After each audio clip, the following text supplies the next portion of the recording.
Black Star Network is here. Hold no punches. I'm real revolutionary right now. Support this man, Black Media. He makes sure that our stories are told. Thank you for being the voice of Black America, Roland. Stay black. I love y'all. All momentum we have now, we have to keep this going. The video looks phenomenal. See, there's a difference between Black Star Network and Black-owned media and something like CNN. You can't be Black-owned media and be scared. It's time to be smart. Bring your eyeballs home. You dig?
Today is Friday, March 29th, 2024. Coming up on Roland Martin Unfiltered, streaming live on the Black Star Network.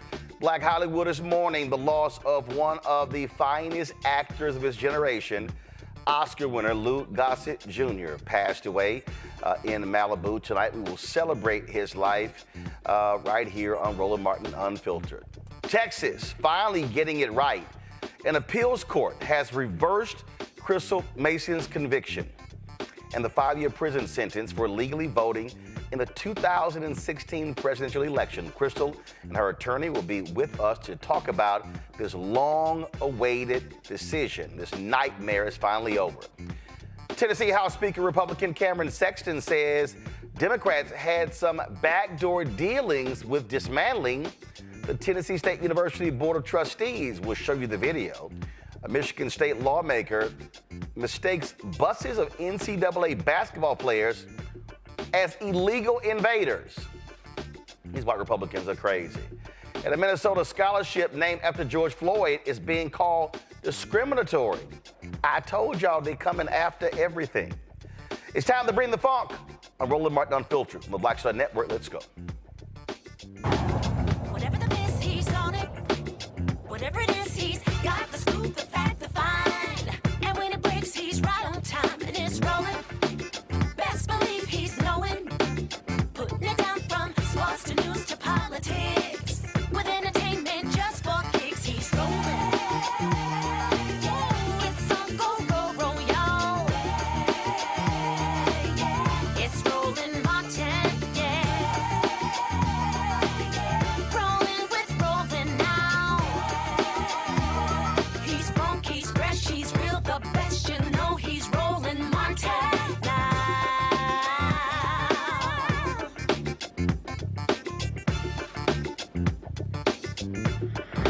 Martin.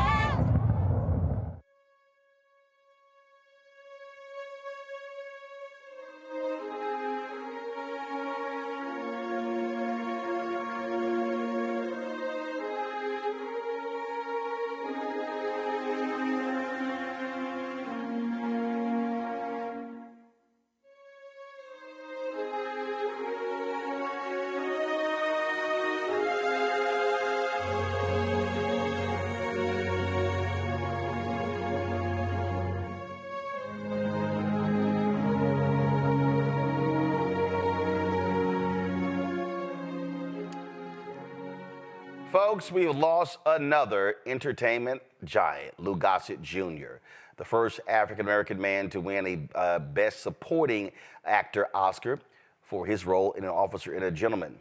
He also won an Emmy for his role in the TV miniseries Roots. He has passed away. Lou Gossett was 87. 2010, he was diagnosed with prostate cancer, but has not been confirmed that if that contributed to his passing. Again, over the course of his career, he has been in numerous movies, most recently in the new edition of The Color Purple. We, of course, had an opportunity to talk to Lou Gossett on many times.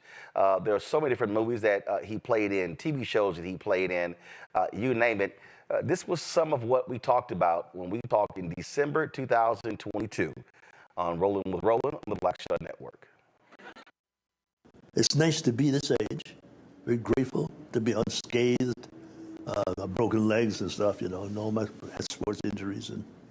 But I've been given the opportunity by God, whom I call God, to be in Israel and Africa and Japan and Australia and Egypt and South America and Central America and Mexico, Canada in 80 years. There's no career out there that long. I have nothing to complain about. Mm-hmm. I wake up the next morning, you got me another one? Thank you. Thank you, God. Thank you. It's good to see you. I've been in the place where I was concerned, and it gets you angry, and then finally you take a deep breath. Oh, wait a minute. You can't do nothing about it except speak your mind and get on with the day. But it's a good time to be alive. When you, how do you, let me phrase it this way. What still excites you about either the stage, the small screen, or the big screen? What still makes you just, let's go? New talent. New talent. My favorite actress is Taraji Henson. And another one is the girl that played my daughter in The Watchmen. I can't remember right now what her name is. King. And there's some... Regina King. Regina and others. Writers, the director from it's called The Purple. Fantasia. There's some people out there that's very exciting. And it's in all walks of life. Athletes, amazing. That kid from New Orleans, he's amazing. So when you're doing with these projects, so for you, it's being able to share space with this new generation. I'm blessed, and there's a mutual. We don't have that kind of time, but I show you on my cell phone all the thanks and the congratulations. The mutual family over the last couple of years that I've been fortunate to be around. The respect is there. They like it when we contribute some knowledge to them. That was, again, 2022. 2012, Lou Gossett appeared with me on Washington Watch. We also talked to him later on News One Now. So, I mean, a lot of different conversations that I had with him. And so in 2012, with TV One's Washington Watch, we had our Hollywood edition of the show, and this was that conversation. Obama in 2008 with money, support, endorsements, also hitting the campaign trail. What about this time? With me to discuss just how the president is perceived here in Hollywood are a number of great people. First off, Lou Gossett Jr., Academy Award winner. Lamont Rucker, Tatiana Ali, and Keisha Knight Pulliam. Folks, how we doing? Fantastic. All right, love it. First of all, let me start off this way. It's been interesting reading some of the comments from other folks. Let's say Matt Damon has been highly critical of President Obama, saying that he hasn't been tough enough, he hasn't stepped up to the plate. And so when you hear these criticisms, what do you think? And also, what's your assessment of the job the president has done thus far in the past 4 years? I think he's done a monumental job. I think the least of it is him being black. I think he's our president, right? He's upset some black people because they didn't have programs for them. But he has been the president for the entire country. And now his record is beginning to show because unemployment is down, Wall Street's up, Detroit's waking up, all his promises. And he inherited a problem with a deficit, and he's doing beautiful. His next 4 years would put him in history books. Well, he's already saying he's getting elected. Oh, yeah. Right, oh, yeah. Go right ahead. Yeah. I think you touched on some really important points. You know, President Obama was given a job that could not be done in the time frame that has passed. He needs extra time, not because he hasn't done his job thus far, but because the problems that he inherited were so great. You know, I'm a very big, avid, Obama supporter. I went to the Women for Obama luncheon where Michelle Obama spoke the week before last, and I'm working with the campaign on college campuses, and I feel like, I think a lot of people recognize that, there's still work to be done, and he's the person to do the job. The next generation, young folks, huge part of his platform in terms of his support in 2008. Yet we've seen young folks not particularly happy with the job the president has done when you look at some poll numbers. I speak on college campuses all across the country, and when I would say President Barack Obama in 2009, huge response. In 2010, pretty good response. In 2011, okay. And so it's real interesting. So I can always tell by applause levels how folks are feeling at the time. I think I worked on the campaign last. Yes, because you were in my book season. The First. Yes, you yes, were. And I spoke on a lot of college campuses, and there's an idealism that Obama's message really hit on that spoke to young people. And I think the reality of what he was confronted with is a very different thing. I'm really excited to see, and I'm speaking it into existence. I think we all are. I mean, Mitt Romney, I don't even... Who? Yeah, exactly. So that can't happen. But I'm excited to see this second term because that's the real freedom. Absolutely. There's no, this is the second term, it's the last term. You don't have to worry about re-election. You can really go for broke, which is incredible because in this first term he has gone for broke. Healthcare, the economy is now making this upturn, and hopefully no one's going to want to see a switch while things are finally going upward. I think that's what's key. I mean, you talk about the the younger demographic and the younger generation, which includes us. Luke said, me too. But I think in saying that, I think this idealism is actually really the perfect word. And unfortunately, based on that youth, sometimes you can be very short-sighted. I don't think you really understand the long-term ramifications and how long it actually takes something to evolve into what it's supposed to be. So I think once that that starts to be evident, there's going to be a greater appreciation for this last 4 years and the next 4. But most of us are kind of really in this immediate gratification phase that we expected things to happen and turn around much faster than they really can. One of the things that we've talked about on this show on many times is that when it comes to making it clear what we want and desire. I've heard African Americans across the country, they say, well, Roland, we really shouldn't ask for certain things because, whites will be looking at it. And I say, time out. 95%. He got 95% of the black vote. Black women voted at a higher rate than any other group in America. I said, yes, he's African American. Yes, I said, but he's also the 44th president. My belief is that black folks, like anybody else, have a right to say this is what we want and desire because we also voted too. So what do you make though when people say no, don't do that because that might jeopardize the brother's opportunity? And I'm so happy he's there. I've heard this. Don't you be no rabble rousing now. I mean, I've heard that from a lot of people. This is a dynamic that we might have forgotten about what JFK said. He said, ask not what this country can do for you, but what you can do for the country. We have an opportunity. You young folks have an incredible opportunity to be three-dimensional, responsible Americans and keep that man in the White House probably for another 4 years if it was possible. But it's not waiting for him to do a program for them.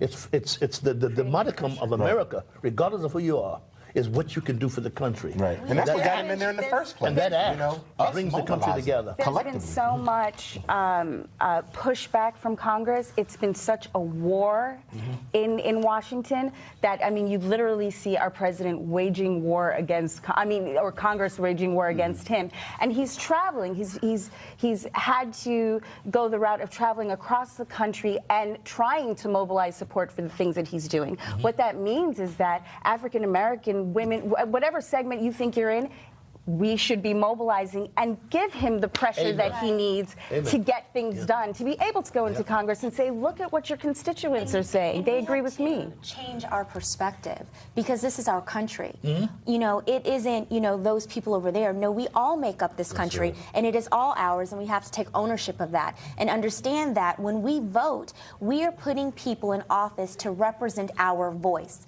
Everyone's voice, black, white, whoever, wherever you are. If you're an American citizen, their job is to fight our cause. And we have to hold them accountable. We have to let them know, yes, we put you in office to be our voice. And follow up. Not enough people are really proactive with that and really find out what's going on. Okay, what is this congressman, what is his voting record? What has he stood for? Is it in conflict to what he says he stands for? Or is it in actuality that he is doing what he says that he's doing? Now, all of you have said that clearly you expect him to be reelected. But obviously, one never knows. I will do my part. I got you. But follow me here.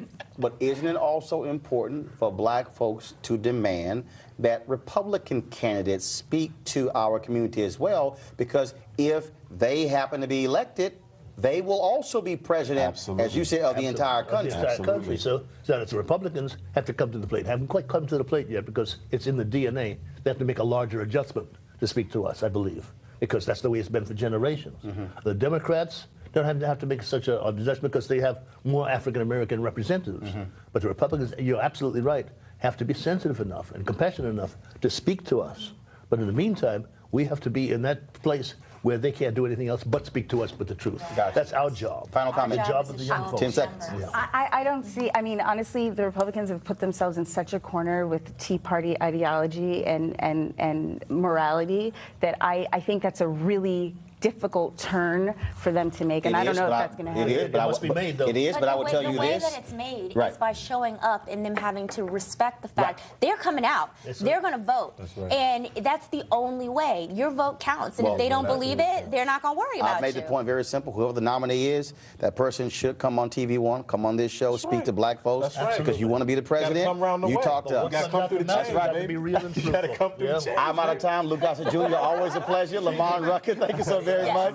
Tatiana Ali, Keisha Knight Pulliam, thanks. But Tatiana's like, that ain't going to happen. All right, folks.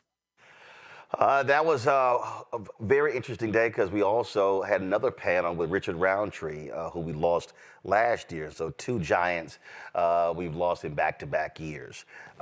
Just get some thoughts and reflections from our panel. Matt Manning, civil rights attorney out of Corpus Christi, joins us. Of course, we're out of Detroit. I keep telling y'all, how do I keep letting Sigmas on the show? Michael Imhotep hosts African History Network show. Kelly Bethea, communication strategist. Glad to have y'all on. You know, one of the things that stands out, I think if you look at the career, Michael, of Lou Gossett, I mean, this is somebody who he was always about blackness, very much Afrocentric, and proud of that and the roles that he took. Yes, you could tell in some of his dress, he was Afrocentric.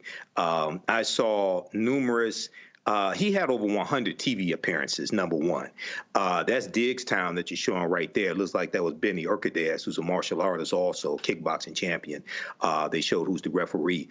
You know, so I saw movies like Sadat, where he played Anwar Sadat, leader of Egypt, who was assassinated. Even though he won the Oscar in 1983 for An Officer and a Gentleman, he stands out to me for the TV miniseries Roots. I saw it when it originally aired on TV in 1977. It aired at nighttime. I watched it with my parents, okay? And millions of people across the country watched Roots every night. We never saw anything like that before. And he brought dignity to the role of Fiddler. And the New York Times has his obituary today, and they quoted him as talking about, why choose me to play the Uncle Tom? This is what he referred to Fiddler as.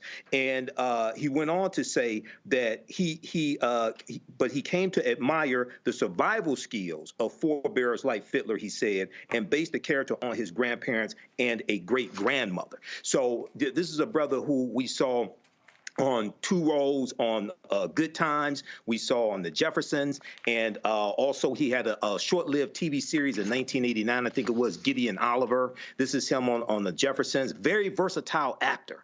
I can't remember of any role that he may have played that maybe brought shame to African Americans. Okay, so this is a huge loss. It was always about dignity. It was always about righteousness, Kelly, in terms of how Lou Gossett wanted to portray himself on the screen.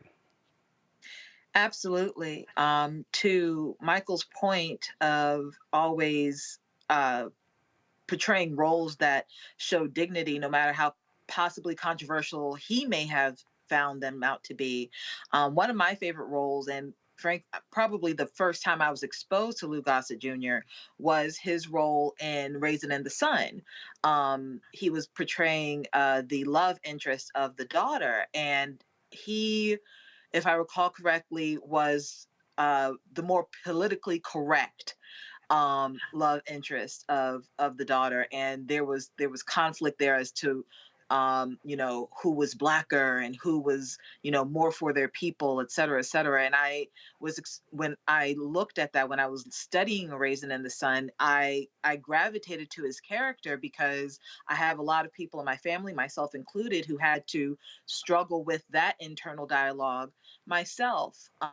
One of the last roles that he played that was one of my absolute favorites was when he was the grandfather of Regina King's character in Watchmen. I thought that was such a dignified, poignant role, because even though he wasn't, he didn't have a whole lot of lines, but his entire character was the reason for her entire being. And it just felt very almost foretelling as to how his legacy is going to be for other actors and other entertainers, other artists, that while he might not be here, his influence is so pervasive throughout this industry, throughout this country, throughout this culture. And he will be deeply missed. Matt? I think Kelly and Michael covered it pretty well, but what I think is so extraordinary is that he had such a high level of output and dignity and acumen at his craft for 70 years, which is really extraordinary if you think about it. His first Broadway appearance came when he was 17. So for him to have 7 decades on the screen and on the stage at such a high level of output is really an extraordinary feat. And I think Michael's sentiments regarding Fiddler are a lot of mine. I actually just watched the original miniseries again for the first time because I just read the book several months ago. And what I thought was so compelling about his performance is the Fiddler that he depicts in the miniseries is after Fiddler has already been, basically taken advantage of by the master, where he thought he was going to buy his freedom. And the reason that's important is I think he really embodied the internal conflict that's in the book, in the role, in how he was caring for Kunta. And I just thought his performance was extremely compelling. So there's nothing to be said beyond we've lost a giant, but I appreciate him being such an exemplar at his craft and showing us how you can have this kind of output for this long. Folks, we've got lots more to share with you with regards to Lou Gossett Jr. Of course, at the end of the show, we're going to play the full interview that I did with him. I caught up with him on the American Black Film Festival red carpet. I caught up him in some other areas. So again, lots of stuff to talk about when it comes to Lou Gossett Jr. But coming up next, Crystal Mason, we'll chat with her. She finally is free. It's been an 8-year ordeal that she has had to deal with, and how Tarrant County prosecutors have been trying to put this black woman in jail. It is nonsensical. We'll tell you exactly what the appeals court announced last night. You're watching Roland Martin Unfiltered on the Black Star Network.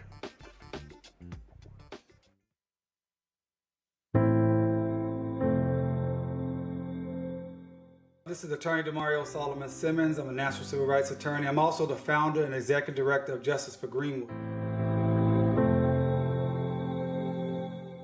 Many of you guys know I've been leading the fight for the last 2 living survivors and the Greenwood community overall. We have a historic hearing coming up on April 2nd at 1:30 p.m. in front of the Oklahoma Supreme Court. I need all of you to support us as we try to get justice for this issue for the first time in almost 103 years. Sign up to support us during this hearing on Tuesday, justiceforgreenwood.org/watch party, April 2nd, 1:30 p.m. We need your support, your messages, and your prayers. We appreciate you. Justice for Greenwood. Fanbase is pioneering a new era of social media for the creator economy. This next generation social media app with over 600,000 users is raising $17 million, and now is your chance to invest. For details on how to invest, visit startengine.com/fanbase or scan the QR code. Another way we're giving you the freedom to be you without limits.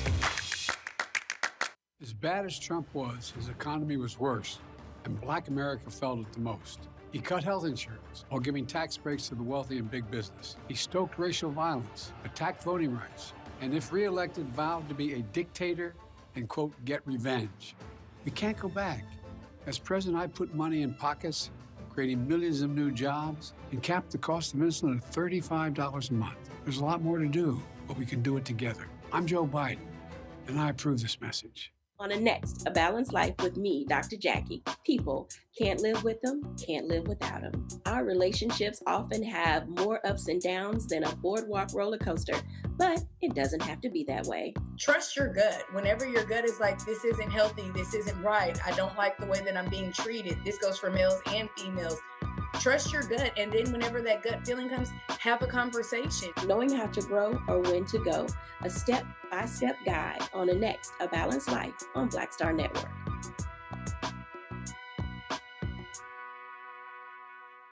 This is Essence Atkins. What's the love king of R&B, Raheem Devon? It's me, Sherry Shepard, and you know what you watch. You're watching Roland Martin, Unfiltered.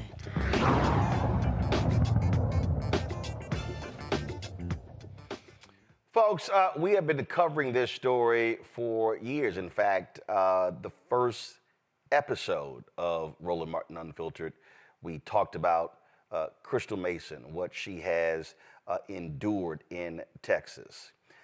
This started in 2016.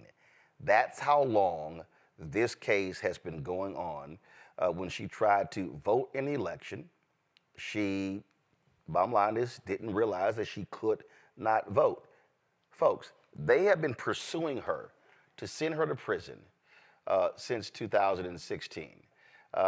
Late last night, the Texas Second Court of Appeals acquitted Crystal Mason, and she was facing 5 years in prison for that conviction. She and her attorney, Kim Cole, join us right now.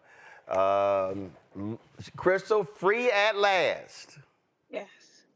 Yes. What was your reaction when you got news of the appeals court?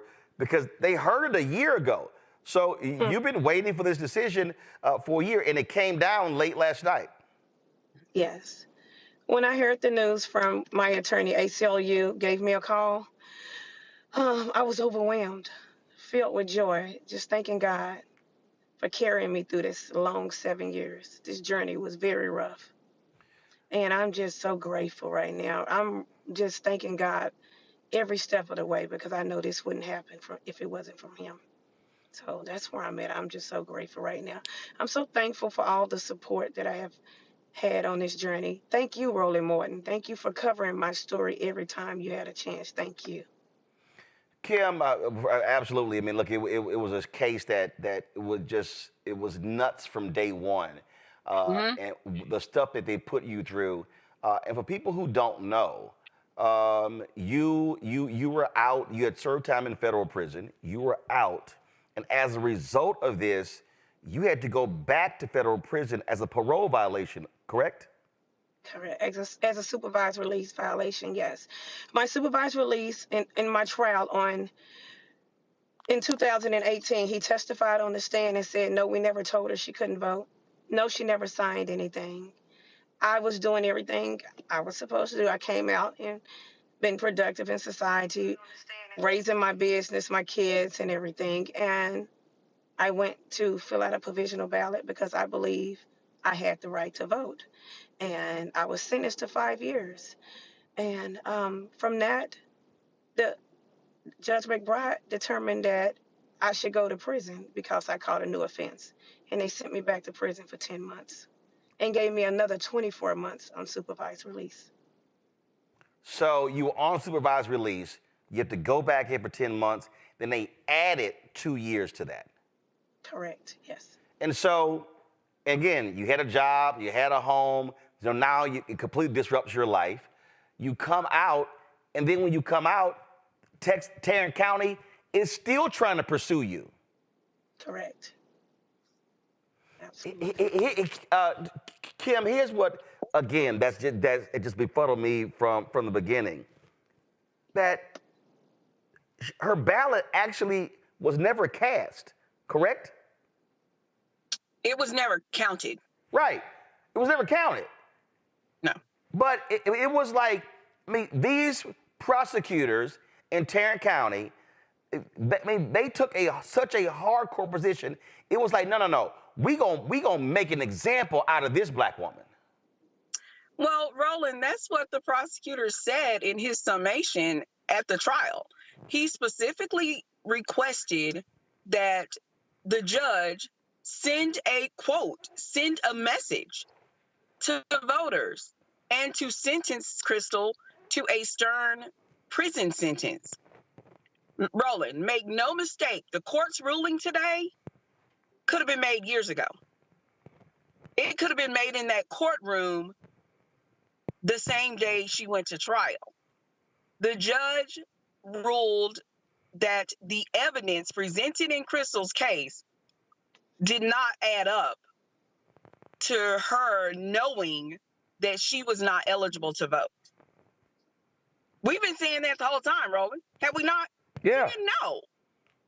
She did not know. She said that on the stand that day. Their own witnesses, as Crystal said, the supervisor over the region of the Federal Bureau of Prisons testified on the stand. This was their witness. He testified. We never told her anything. So he testifies we never told her.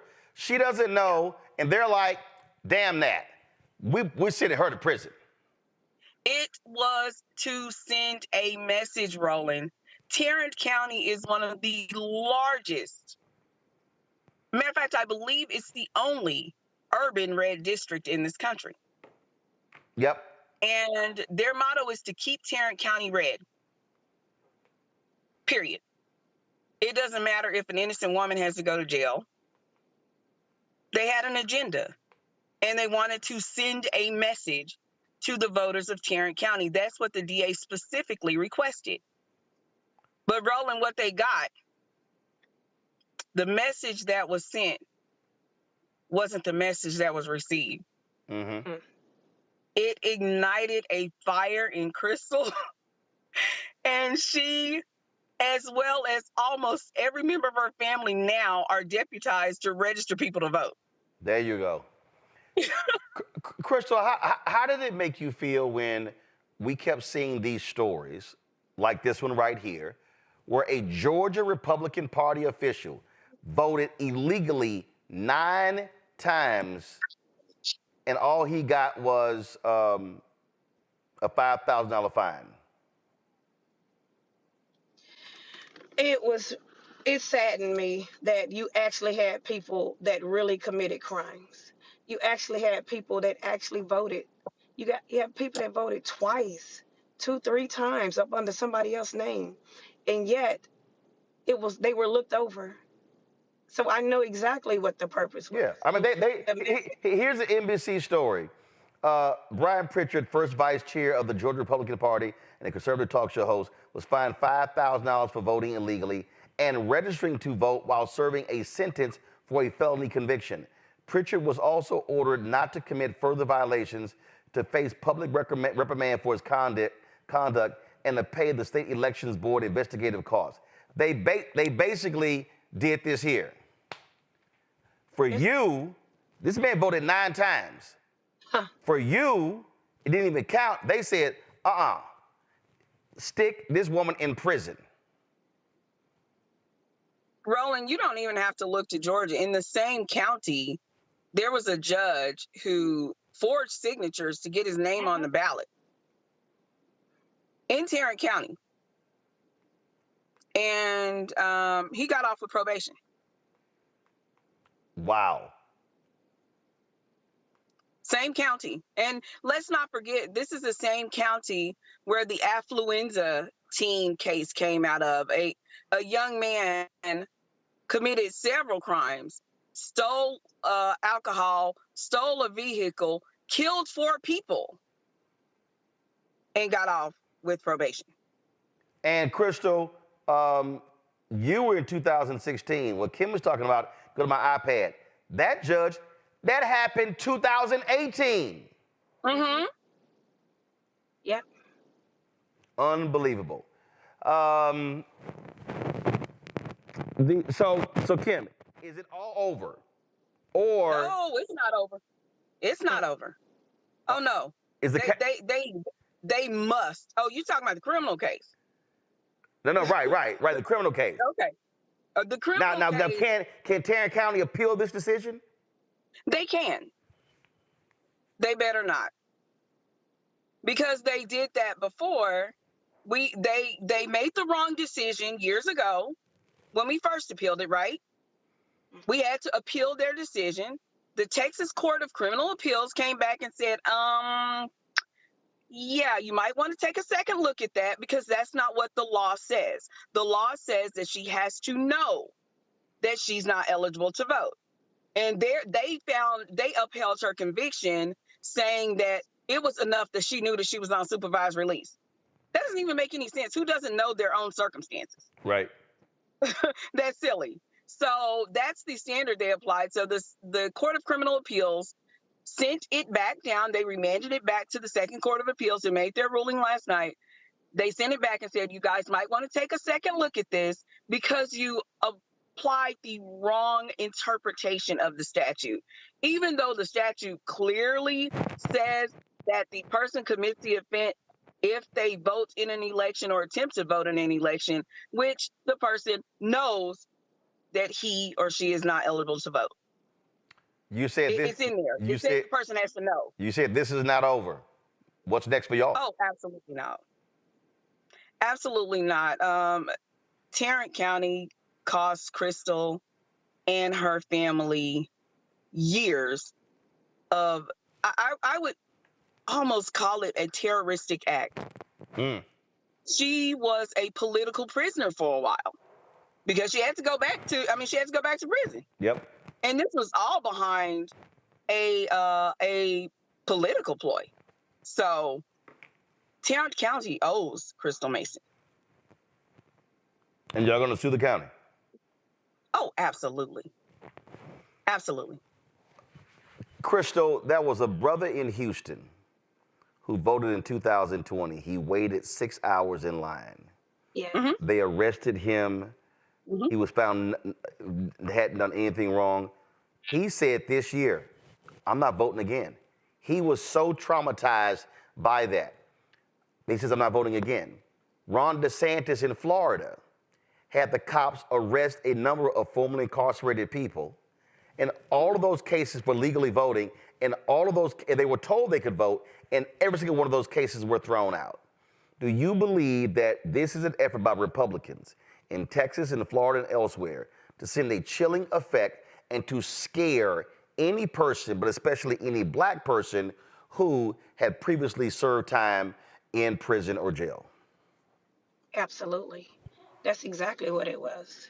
It was to take a mother with kids to jail in the black and the brown community for again, who encouraged you to go vote?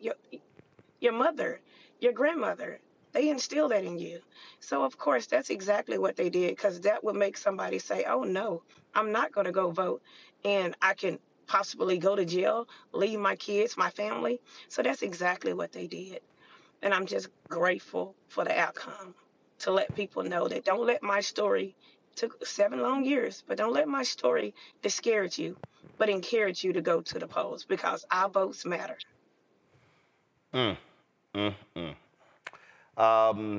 Finally, this criminal aspect is over. How are you going to celebrate? Oh, wow. Right now, I'm just trying to take it in. Like, I'm still shocked. I couldn't sleep last night. I woke up early this morning calling Kim, and I'm just overwhelmed. Like, it's hit me, but it hadn't really hit me. You know, like, wow, that I'm really done. I'm off of an appeal bond that I've been on for 6 years. I'm off. Wow. And are you completely done with your federal requirements? Yeah, I've been done with that, yes. Well, Kim, Crystal, y'all let us know when you drop that damn lawsuit against Tarrant County, because we absolutely will have you on, because they deserve to be sued, because their actions were beyond despicable. And every single prosecutor involved in this, shame on them. Will do, Roland. This was malicious, and we absolutely will let you know. All right. Thank you for following this from beginning to end. Absolutely. We appreciate it. Thanks a lot. Thank you. Thank you. Goodbye. We're going to go to a break. We'll chat with our panel about this. You're watching Roland Martin Unfiltered on the Black Star Network. Support our work. Join our Bring the Funk fan club. Send your check and money order to P.O. Box 57196, Washington, D.C., 20037-0196. Cash App, $RM Unfiltered. PayPal, R Martin Unfiltered. Venmo's RM Unfiltered. Zelle. Roland at RolandSMartin.com. Roland at RolandMartinUnfiltered.com. We'll be right back. Fanbase is pioneering a new era of social media for the creator economy. This next generation social media app with over 600,000 users is raising $17 million, and now is your chance to invest. For details on how to invest, visit startengine.com/fanbase or scan the QR code. Another way we're giving you the freedom to be you without limits. Next on the Black Table with me, Greg Carr, we look at one of the most influential and prominent Black Americans of the 20th century. His work literally changed the world. Among other things, he played a major role in creating the United Nations. He was the first African American and first person of color to win the Nobel Peace Prize. And yet today, he is hardly a household name. We're talking, of course, about Ralph J. Bunche. A new book refers to him as the absolutely indispensable man. His lifelong interest and passion in racial justice, specifically in the form of colonialism. And he saw his work as an activist and advocate for the Black community here in the United States as just the other side of the coin of his work trying to roll back European empire in Africa. Author Cal Rostiala will join us to share his incredible story. That's on the next Black Table, here on the Black Star Network. Hi, I am Tommy Davidson. I play Oscar on Proud Family, Louder and Prouder. I don't play Sammy, but I could. Or I don't play Obama, but I could. I don't do Stallone, but I could do all that. And I am here with Roland Martin on Unfiltered.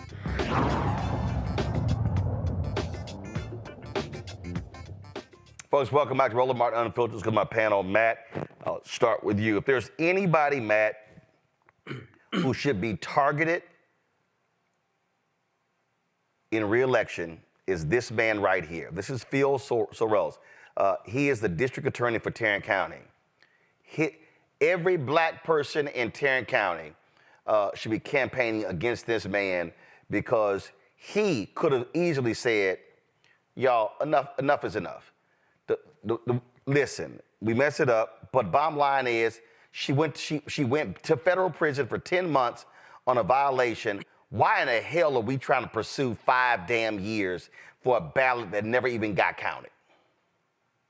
Yeah, they should definitely primary him. And I'm really glad that this story came up today, because just yesterday I got an opinion from my local court of appeals where I lost an appeal that I'm going to take up. But I wanted to tell the viewers that it's extremely difficult to win on appeal, especially in the second Court of Appeals, which is there over Tarrant County. It's one of the most conservative in the whole state.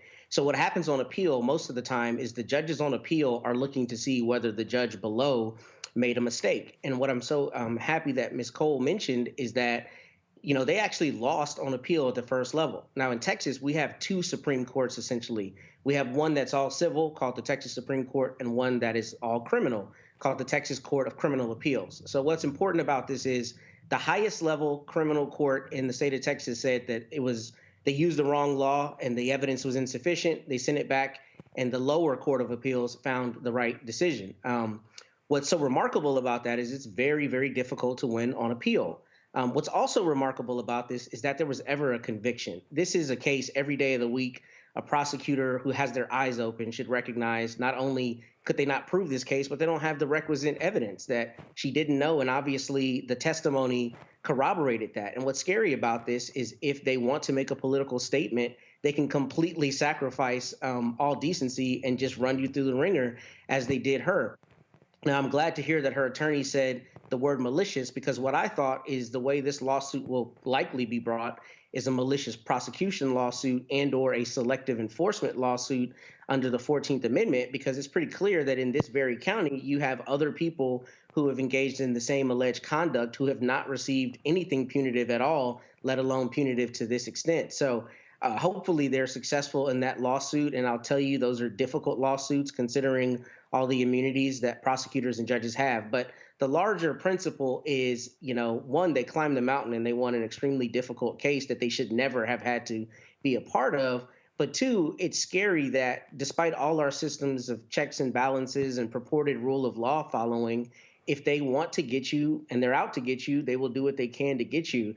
And that's what happened in this case. And I'm glad she had a formidable team that fought for her and won against all odds at the appeal.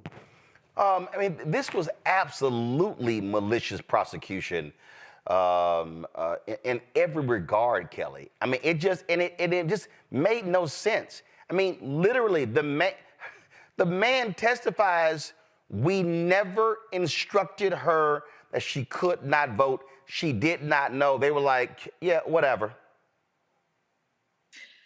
No, I have to remember what exactly was happening exactly 8 years ago, right? Not necessarily to the day, but what was happening 8 years ago. We were in the middle of yet another election, and Trump was on the ballot for the first time. And if you recall, and I'm sure you do, there was already hints in the air of possibly, prosecuting people for, false ballots and trying to vote fraudulently and the like. And this case, to me, makes it abundantly clear that she was used incorrectly as an example for the right to feel validated in their response to fraudulent voting, and why Black people need to have restrictive access to voting, right? So now that the fire has somewhat sort of died just a little, just enough for this to more or less slide under the radar. If it weren't for your show, she would be free, and frankly, nobody would know about it because it's not necessarily being covered. So that's my perspective on this. This was a purely political move on behalf of Tarrant County. I agree with I believe Matt said something along the lines of this. The DA for Tarrant County needs to be primaried because this needs to be in the face of every voter, not just Black voters, but white voters, Hispanic voters, Asian voters, any voter in that county. Because if anything, that DA has made it clear that it's not just Black people who are on the line for having their rights taken away. It appears to be that if you are against any of his ideologies at all, if you are against any GOP ideology at all, he will try to prosecute you to the fullest extent of the law, unnecessarily so. He will attack you until he can attack no more. And that's what we are seeing with this woman here, Crystal Mason. Thankfully, that leg of the process is over and she can get her just due in civil court. This, Michael, would make me a one-issue voter. I don't give a damn about anything else. Take his ass out at the ballot box. Take this man, Phil Sorrells, out at the ballot box. And if he chooses not to run and retires, and any of his other people, and they were involved in this decision, take their asses out too. Absolutely, Roland. We have to understand why people suppress our vote, especially Republicans. They fear our vote, and Republicans fear our vote oftentimes more than we value our vote. And this is why I've said before numerous times on your show, we have to stop telling African Americans to exercise your right to vote. If you want to exercise, you go to the gym and work out. You vote for power. You vote for Black power.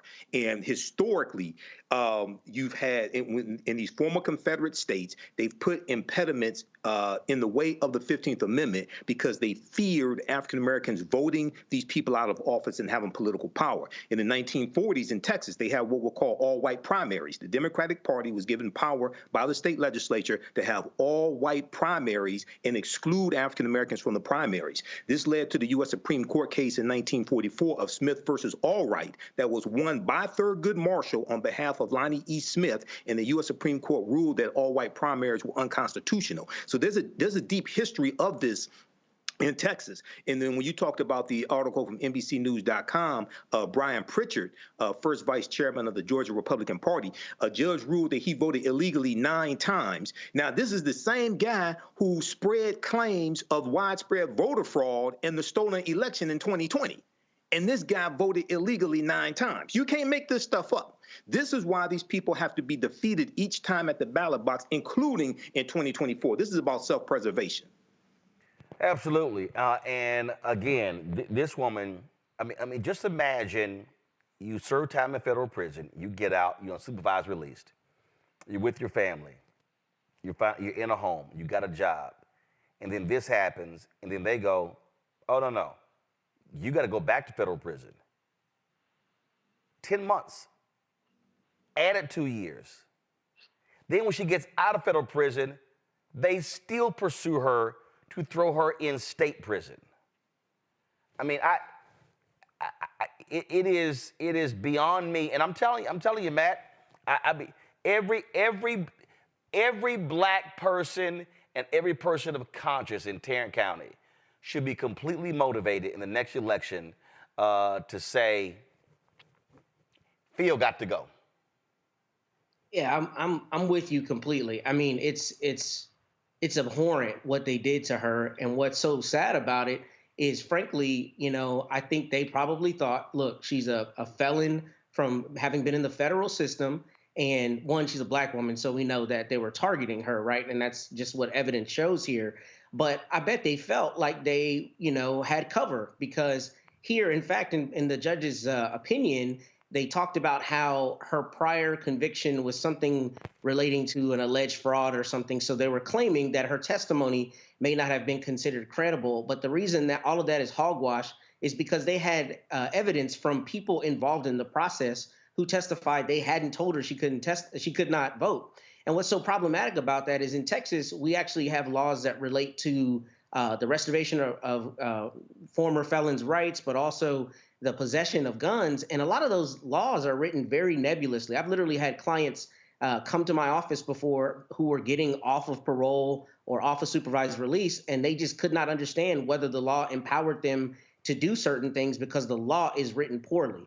So here, where you have evidence where they've said we did not apprise her that she could not vote, that to me would have killed it as a prosecutor. I would have said, no, well, we don't have any evidence to prove that she had the requisite intent that we need. But if you're trying to target somebody for a political purpose, then you overlook that. And that's why I'm hoping that their malicious prosecution claim will be successful, because this is as prima facie evidence as it comes, I think. Take them out. Take them out. All right, folks, going to go to break. We'll be right back. Roland Martin Unfiltered on the Black Star Network. Don't go anywhere. Back shortly. Fanbase is pioneering a new era of social media for the creator economy.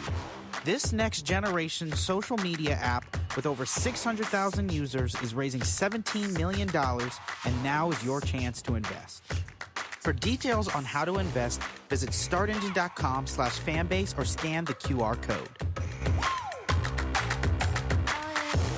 Another way we're giving you the freedom to be you without limits.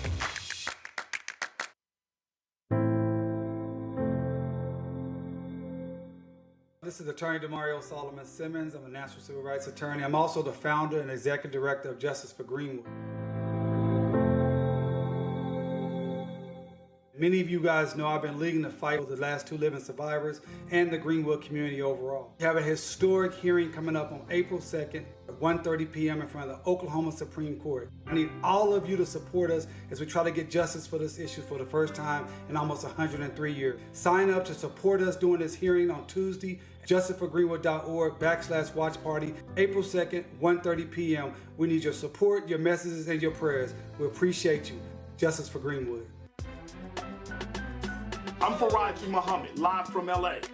And this is The Culture. The Culture is a two-way conversation. You and me. We talk about the stories, politics, the good, the bad, and the downright ugly. So join our community every day at 3 p.m. Eastern and let your voice be heard. Hey, we're all in this together. So let's talk about it and see what kind of trouble we can get into. It's The Culture, weekdays at 3, only on the Black Star Network. My name is Lena Charles, and I'm from Opelousas, Louisiana. Yes, that is Zydeco capital of the world. My name is Margaret Chappelle. I'm from Dallas, Texas, representing the Urban Trivia Game. It's me, Sherry Shepard, and you know what you watch. Roland Martin on Unfiltered. All right, folks, welcome back. Tennessee Governor Bill Lee has appointed 8 Tennessee State University alums to the Board of Trustees. We discussed that yesterday and even laid out exactly who all of those members are. Here they are again. Now, the folks at Tennessee Holler, they, of course, are a nemesis of the Republicans there in the legislature. They actually shot this video here where the Speaker of the House said, oh, there were some Democrats who were very much supportive of this effort. Listen to this. What did you think about the TSU bill in there? Did you feel like the optics are as bad as some of those Democrats were saying? No, because you had the Democrat caucus that we worked with, and that some were supporting it. Who was supporting it? They didn't seem to be supportive of that. You need to go talk to them. There were no Dems that voted for that. Behind the scenes, they were. Oh, behind the scenes? Oh, you're trying to start stuff, huh? Which ones? Of course, now attention has to turn to what is next, to have conversations with the governor and his administration about board members, the composition of those members. Yeah, we just heard from Speaker, and they said that you guys, some Democrat lawmakers, were aware that they were going to bring this matter forward and were on board. Is that true? We had an amendment in government operations that vacated 3 board members. That was the amendment we thought was going to be on the bill. Now, I was told when session started that there would be a substitute conforming to the Senate bill. And we're never on board with a total vacating of. Now, House Representative Antonio Perkins, yesterday, before the House voted, questioned why was Tennessee State the only public university in Tennessee that was hit with 5 audits in 1 year. And Chairman Reagan, I think I know you, and you know me. I know what kind of person you are. I'm not gonna sit here and call anybody in this room a racist or say that this is a racist issue, but I will talk about it being disparate, because I don't want my mic cut off. But let's talk about the difference in how this university is treated. Let's talk about the fact that we had a finding of $544 million that was actually commissioned by our very own speaker. $250 million of those dollars were given to Tennessee State University the next year, and I wish that we had not given that $250 million to Tennessee State University, because that's when the fight began. As soon as the money was given to Tennessee State University, all of the problems became apparent or were sought after. $2 million put into the budget for an audit for a university. Disparate, never, ever happened in the history of the state of Tennessee. 7 audits. Y'all didn't know that, did you? 7 audits, 5 of them by the state. Those of you from East Tennessee, UT has never dealt with a situation like that. And I'm just talking about the disparate treatment of the one black university in our state. You have to ask yourself this, right? $544 million. Imagine what Tennessee State University looks like with an influx of $544 million. Imagine the people that could be there answering phones, helping students, scholarships, housing. But instead, we choose to hand over $250 million and then tell them how bad of a job they're doing. Well, how can you do a good job if you are short $544 million? Now, I want to speak to these members. That I know have an independent mindset. I want to speak to the Sam Whitsons. I want to speak to the Mark Whites, the John Gillespies, the Lowell Russells. Representative Parkinson, I would ask you not to call out names, because that gets you in a position. So Representative Parkinson. Thank you, Mr. Speaker. I thought I was speaking positively of them. But to those members who know when right is right and wrong is wrong,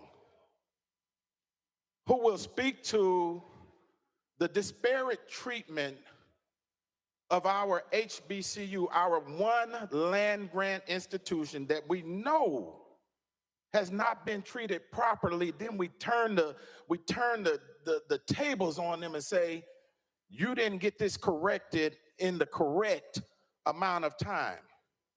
Well, let's do 7 audits or 5 audits from the state, and especially one for $2 million that's looking for criminal activity on UT. Let's see how clean their audits come back. And I'm sorry, UT and President, I love you, but I'm just trying to make a point, y'all. This is not right. We have the power to let this action be corrected. Let me tell you about power in my 47 seconds. Power gives you the ability to bless someone or the ability to destroy someone. You only get 2 things with power: the ability to bless someone or the ability to destroy someone. And to you members, I'm going to ask you this. How are you going to use your power today?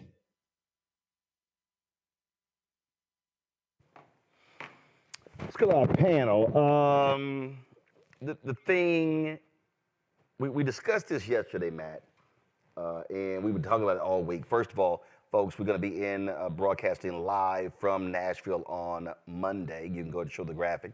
11 a.m. Local time, 12 Eastern. We're going to be in the state capitol rotunda broadcasting a news conference. And then that evening, we're going to be on the campus of Tennessee State University hosting a 2-hour town forum, broadcasting from there. Guys, you have the graphic?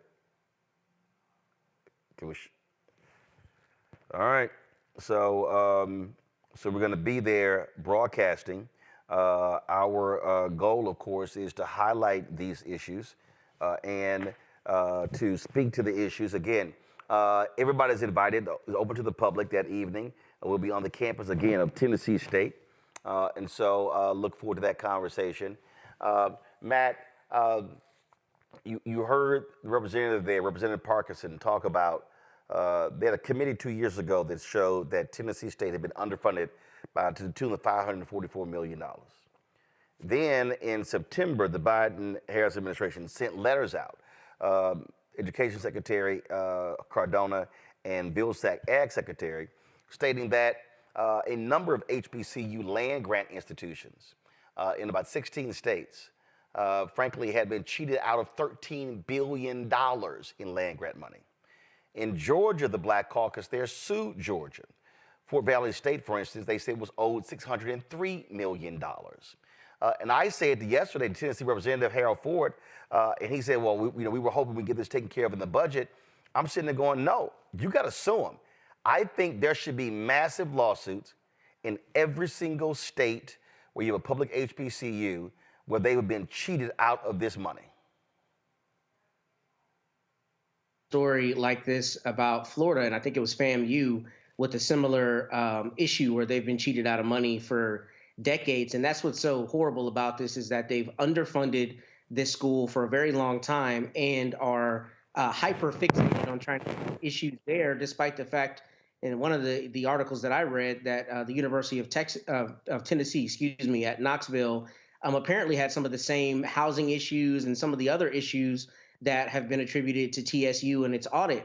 And what I think is interesting about this situation is I was on the Tennessee State website to make sure I learned more about how the Board of Trustees is populated. And it looks like under Tennessee law, the governor gets to appoint 8 of those 10 members on the board. So that's a problem, because it seems like the lack of local governance is baked into the law, and it creates a situation where if you have a supermajority or you have a Republican or somebody who is an enemy of the school, essentially, they can vacate a board because they serve at the pleasure of the governor. And I don't know all the procedural requirements for that, but the larger issue is if the schools don't have local autonomy and local authority, then they're always subject to this exact thing happening. And what we know is it's targeting, full stop. I mean, the fact that UT Knoxville has had some of the same issues and has not had an inordinate number of audits in a very short period of time and isn't being called to the carpet shows you that they are looking for fault with the black school where they're not looking for fault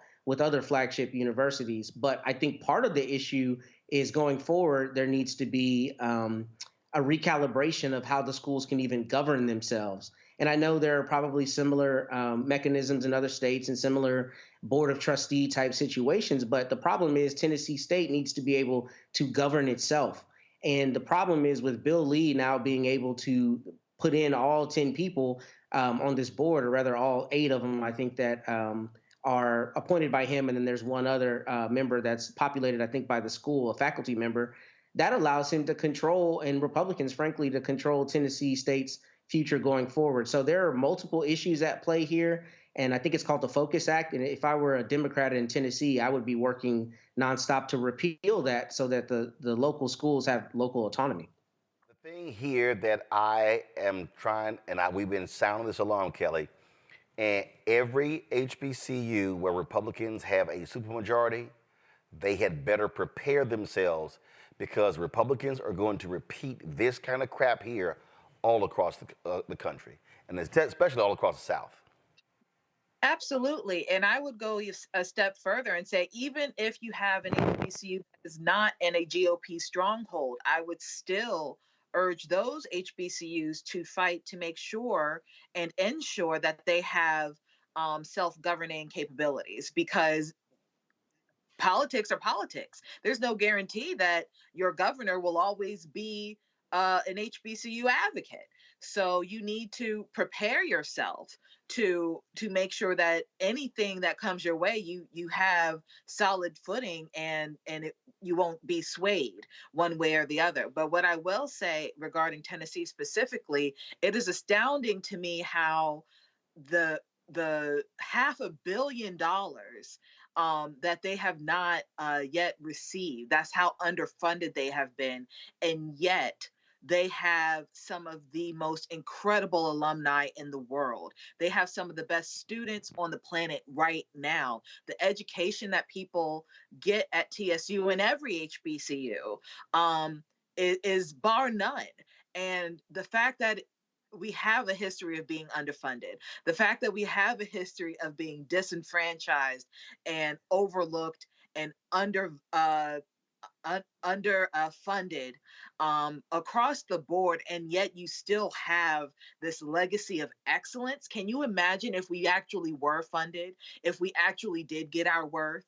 And it wouldn't just be a benefit to just Black students. It would literally be a benefit to the entire country, because it would be a reflection of the entire higher education system in this country and how excellent it can all be. But racism rears its ugly head every time. And we get stuff like this. And it to me, it's just sad. The fact that racism disenfranchises everyone, but they only think of themselves, and that's how things like this just keep going and perpetuate. Michael, I'm telling you, people need to understand, when you start looking at CRT, woke, right, DEI, affirmative action decision, everybody kept talking about after the affirmative action decision, oh, this is a silver lining for HBCUs. No, it's not. They are going to be attacked. And these Republicans are not going to want these places to be bastions of Black power. Correct, Roland. All this is a continuation of the U.S. Civil War in the Reconstruction. If you understand what these white supremacists were doing from 1865 to 1877, then going into the Jim Crow era, where they're rewriting state constitutions to impose poll taxes and literacy tests to attack African Americans. This is a continuation of this, and it's a continuation of them using the laws and the power of the state legislature as well as the governorship to attack African Americans. I've said numerous times on this show, politics is the legal distribution of scarce wealth, power, and resources, and in the writing of laws, statutes, ordinances, amendments, and treaties. And this is what we're seeing here. Everything that governs our lives turns on the vote. And reading the article from NBC News on this, as well as one from News Channel 5, Nashville, they talk about how over a 30-year period of time, Tennessee State University has been underfunded by the tune of $2.1 billion. billion, okay? And that's underfunded from the state. Right, no. The $544 million is from the state. The $2.1 billion, that's what they're owed from the federal because of those land grant dollars from the federal government. Land grant colleges, land grant. No, that's what I'm saying. So yesterday, when Harold Love was on, he said that you had Republicans. They were trying to mix the two together. It's supposed to be those are two separate pools of money. A Tennessee committee in 2022 determined that Tennessee State was owed they were underfunded to the tune of $544 million by the state. That $2.1 billion, that's what they actually are owed as a result of those federal dollars. Okay, so we're talking about close to 2.6 billion or so. 2.6 billion. Yep. 2.6 billion, exactly. Okay, so all of this is a fight over money and power, scarce wealth, power, and resources, and this also deals with the power of a governor. Okay, because the governor has the authority to appoint the board to this HBCU, Tennessee State University. And first of all, you did a fantastic segment, Roland. I watched the entire thing. It was about 46 minutes. And Dr. Greg Carr yesterday was fantastic as well in his analysis on this. And he said that these white supremacists are running a Boston on us, and this is going to be the model that they use from state to state to state.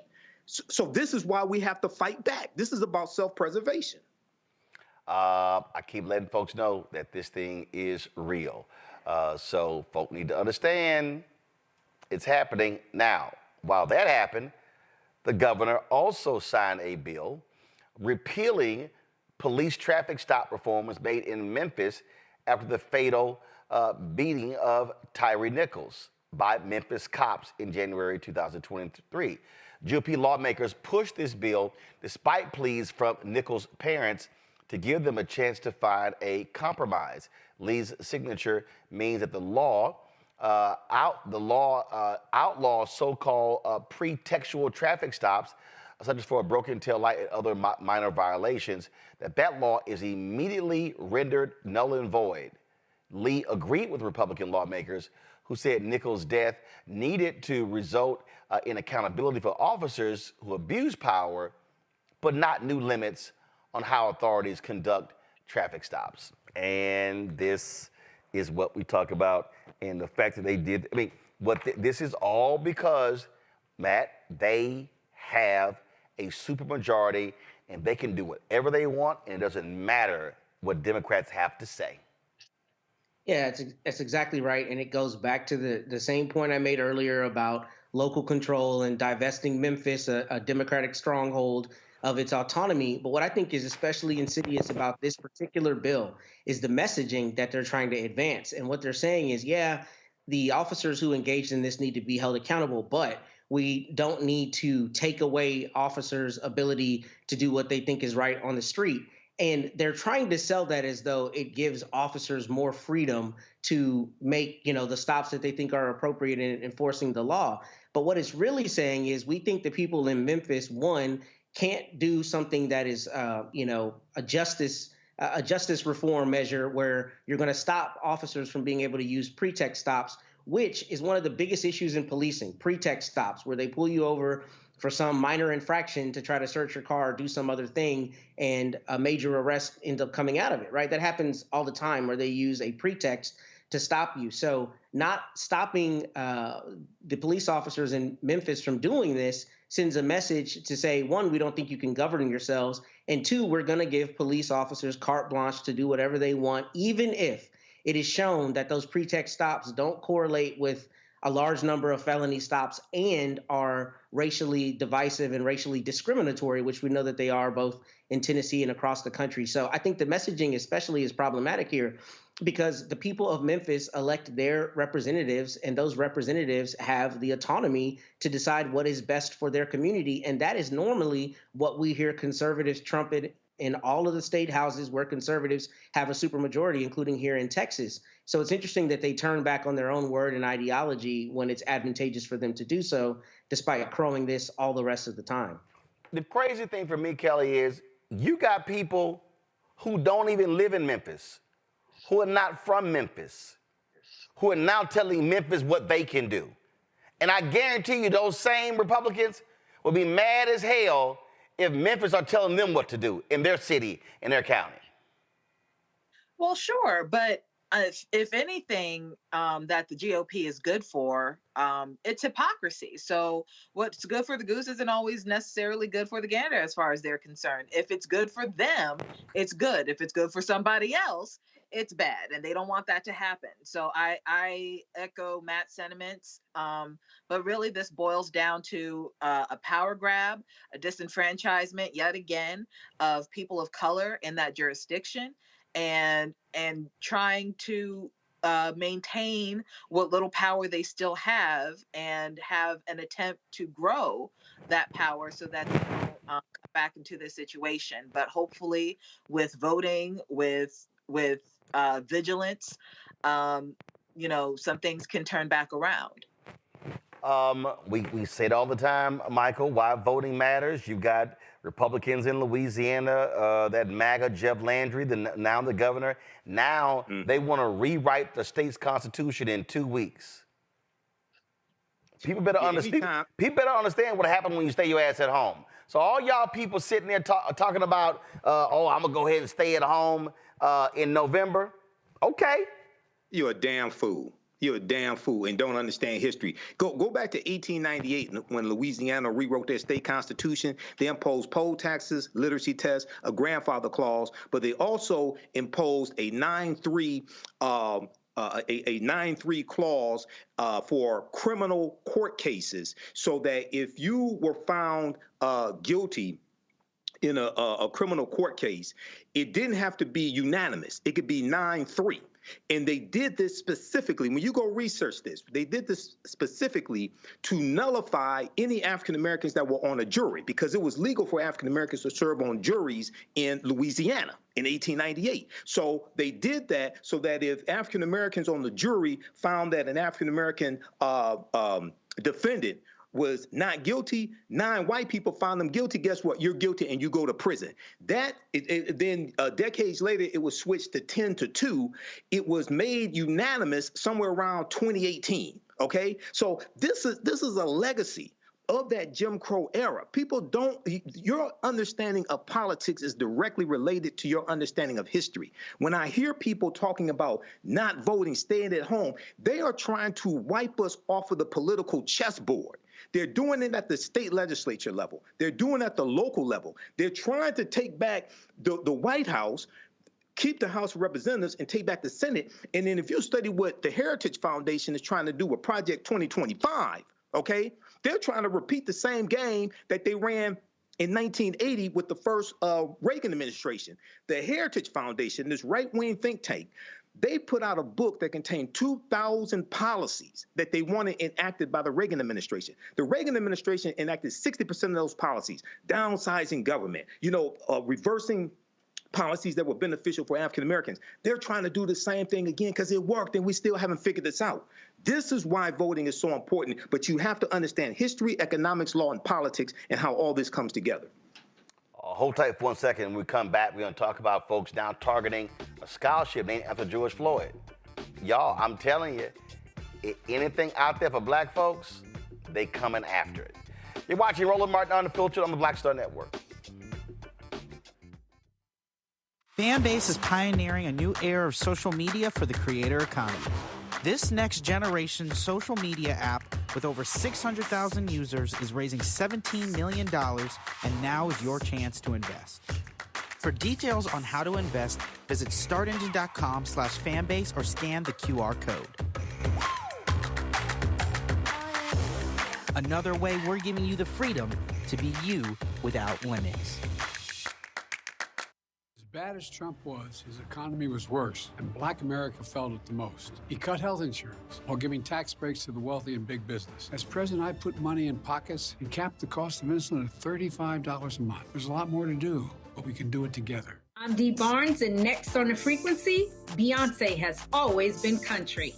We're talking to music, pop culture, and politics writer Taylor Crumpton about her new article on Beyonce's new country songs and how country music has always been part of Black culture. Since the release of Texas Hold'em and 16 Carriages, there has been a definition of what Black country music is and a definition of what white country music is.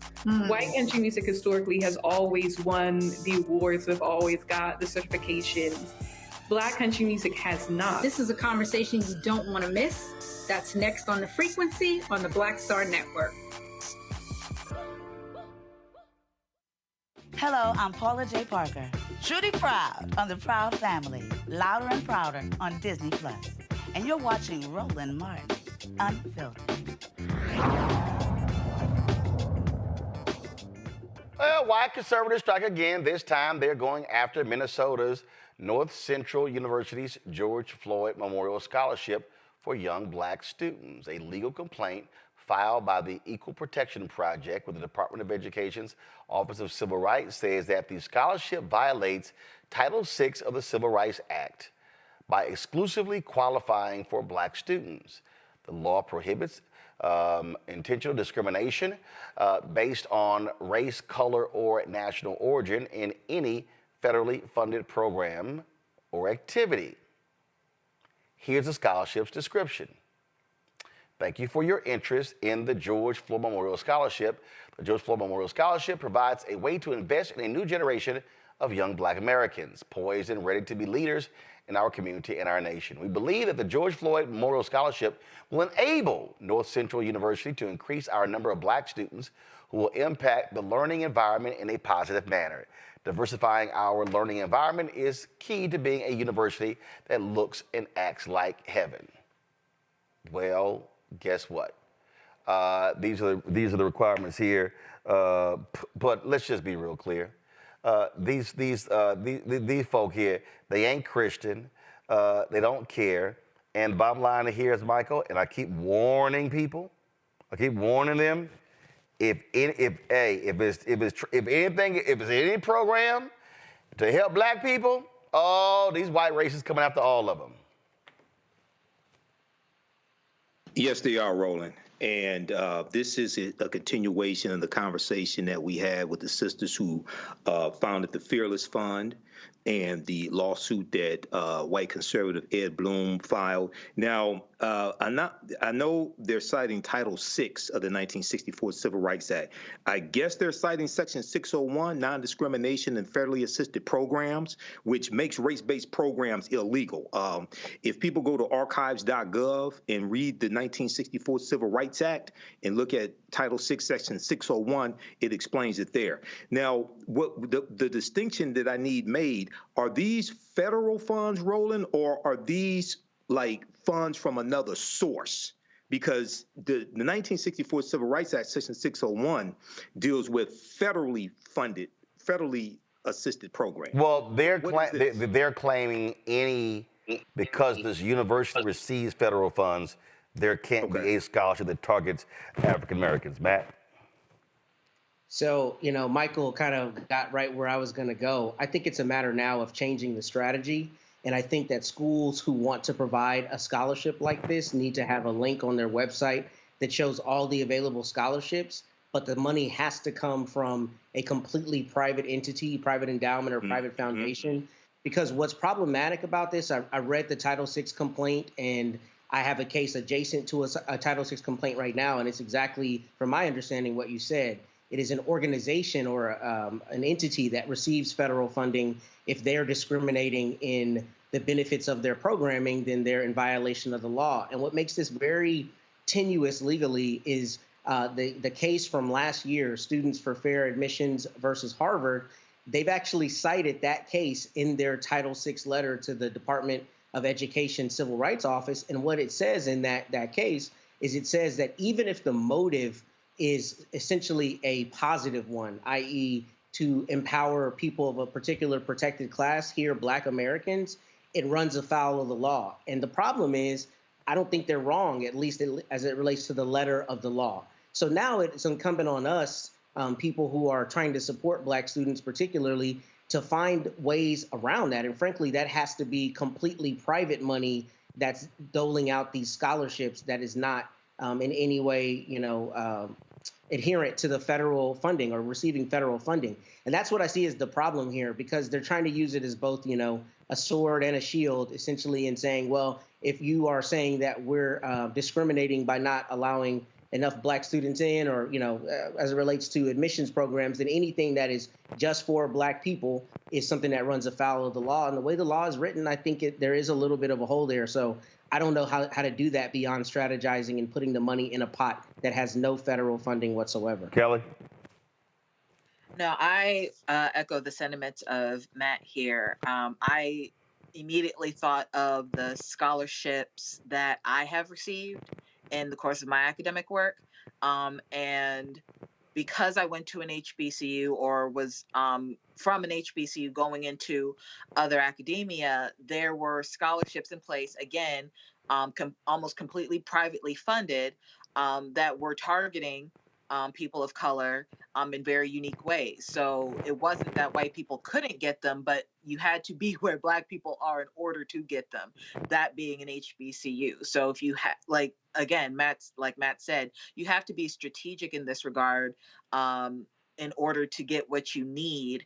And there will always be a way to get black people what they need. So I'm not necessarily worried about that, but I will say that it is frustrating for what I find to be a somewhat dying breed of Americans being this staunchly racist, this gung-ho and adamant about not helping people of color, still controlling what is necessary for people of color to survive and thrive in this country.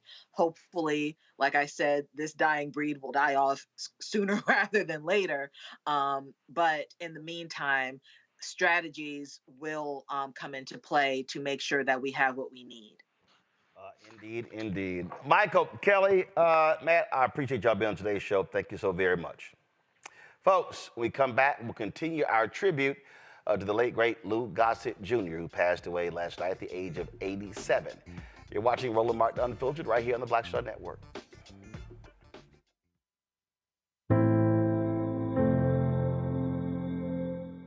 This is Attorney Demario Solomon Simmons. I'm a national civil rights attorney. I'm also the founder and executive director of Justice for Greenwood.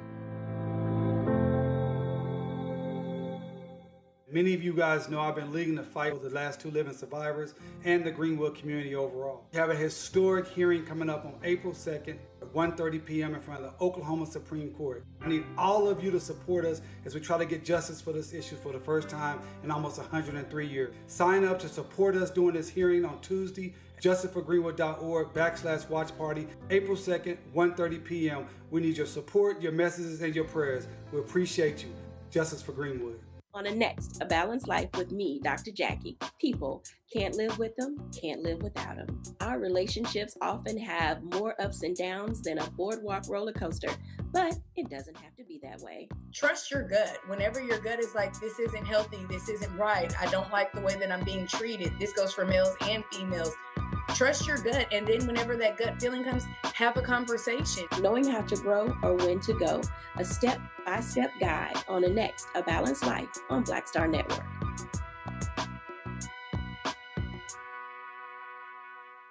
Janet actually called me, and she said, "Do you remember us having an argument in the studio, whatever?" And I said, "No, not really, because we never argued in the studio." And she said, "Well, there's this piece we found, and can you come over and watch it with me?" And I said, "Sure." And I went over and watched it, and I loved it. I just started laughing. I said, "This is great, Janet." And she said, "Okay, so you're okay with this?" I said, "Yeah, I'm fine with it." Because literally, we worked together for, I don't know how many days we've been in the studio together, and literally we had maybe one argument like that, right? And it was captured. But of course, that's the thing that absolutely people want to see. But yeah, that kind of thing happens. Some days that's with your voice isn't good today. Let's just go see a movie, or let's go just chill, or some days it's tough love, like you got to do that again.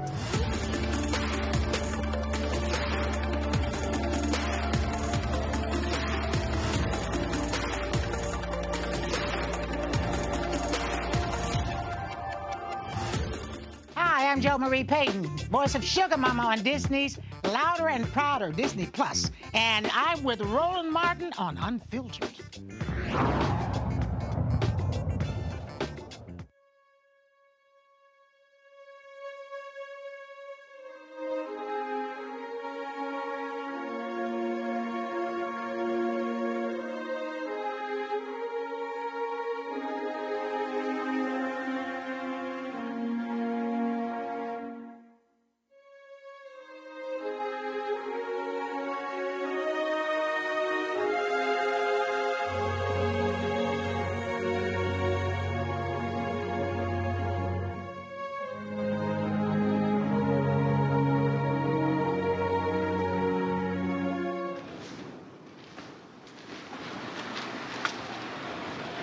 You laughing at me, dick brain?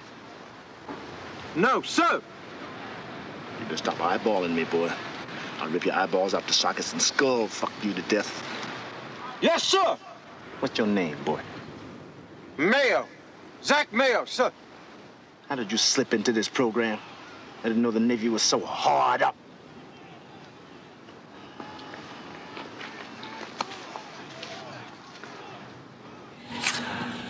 The winner is Lou Gossett Jr.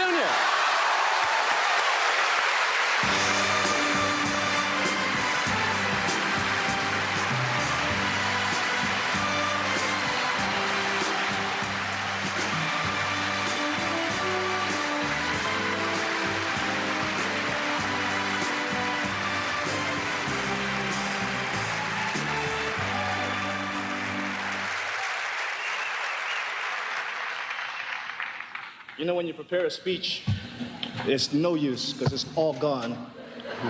I tried to get my kid to come up here to share this with me, but there are some special people I would like to share this with. Specifically, tomorrow is the 17th anniversary of my relationship with my one agent, Mr. Ed Bondi.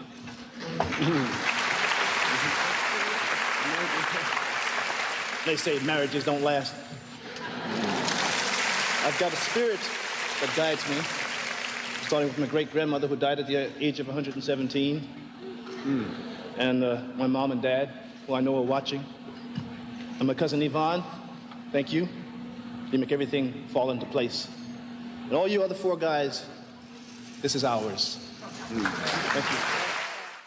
Lou Gossett, of course, winning, and in fact, if I'm correct, he was the first African-American to win an Oscar since Sidney Poitier did. That's why it was so historic. 4 years ago, we were on the red carpet at the American Black Film Festival and talking to a variety of folks, and Lou Gossett came by, and so we had an opportunity to chat with him.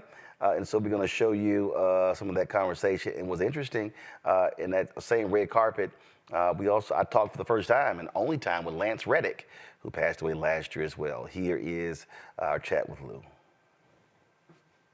Was a little difficult. All right. GMC's here. Hold up. Let's see it come. All right. So we're going to get this set up right here.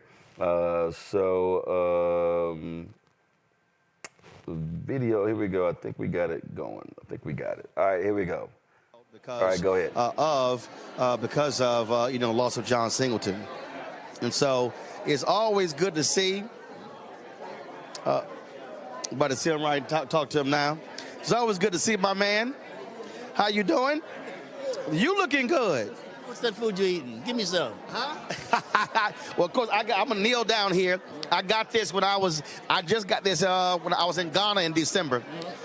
So I got this outfit here. Well, I was in Ghana in November.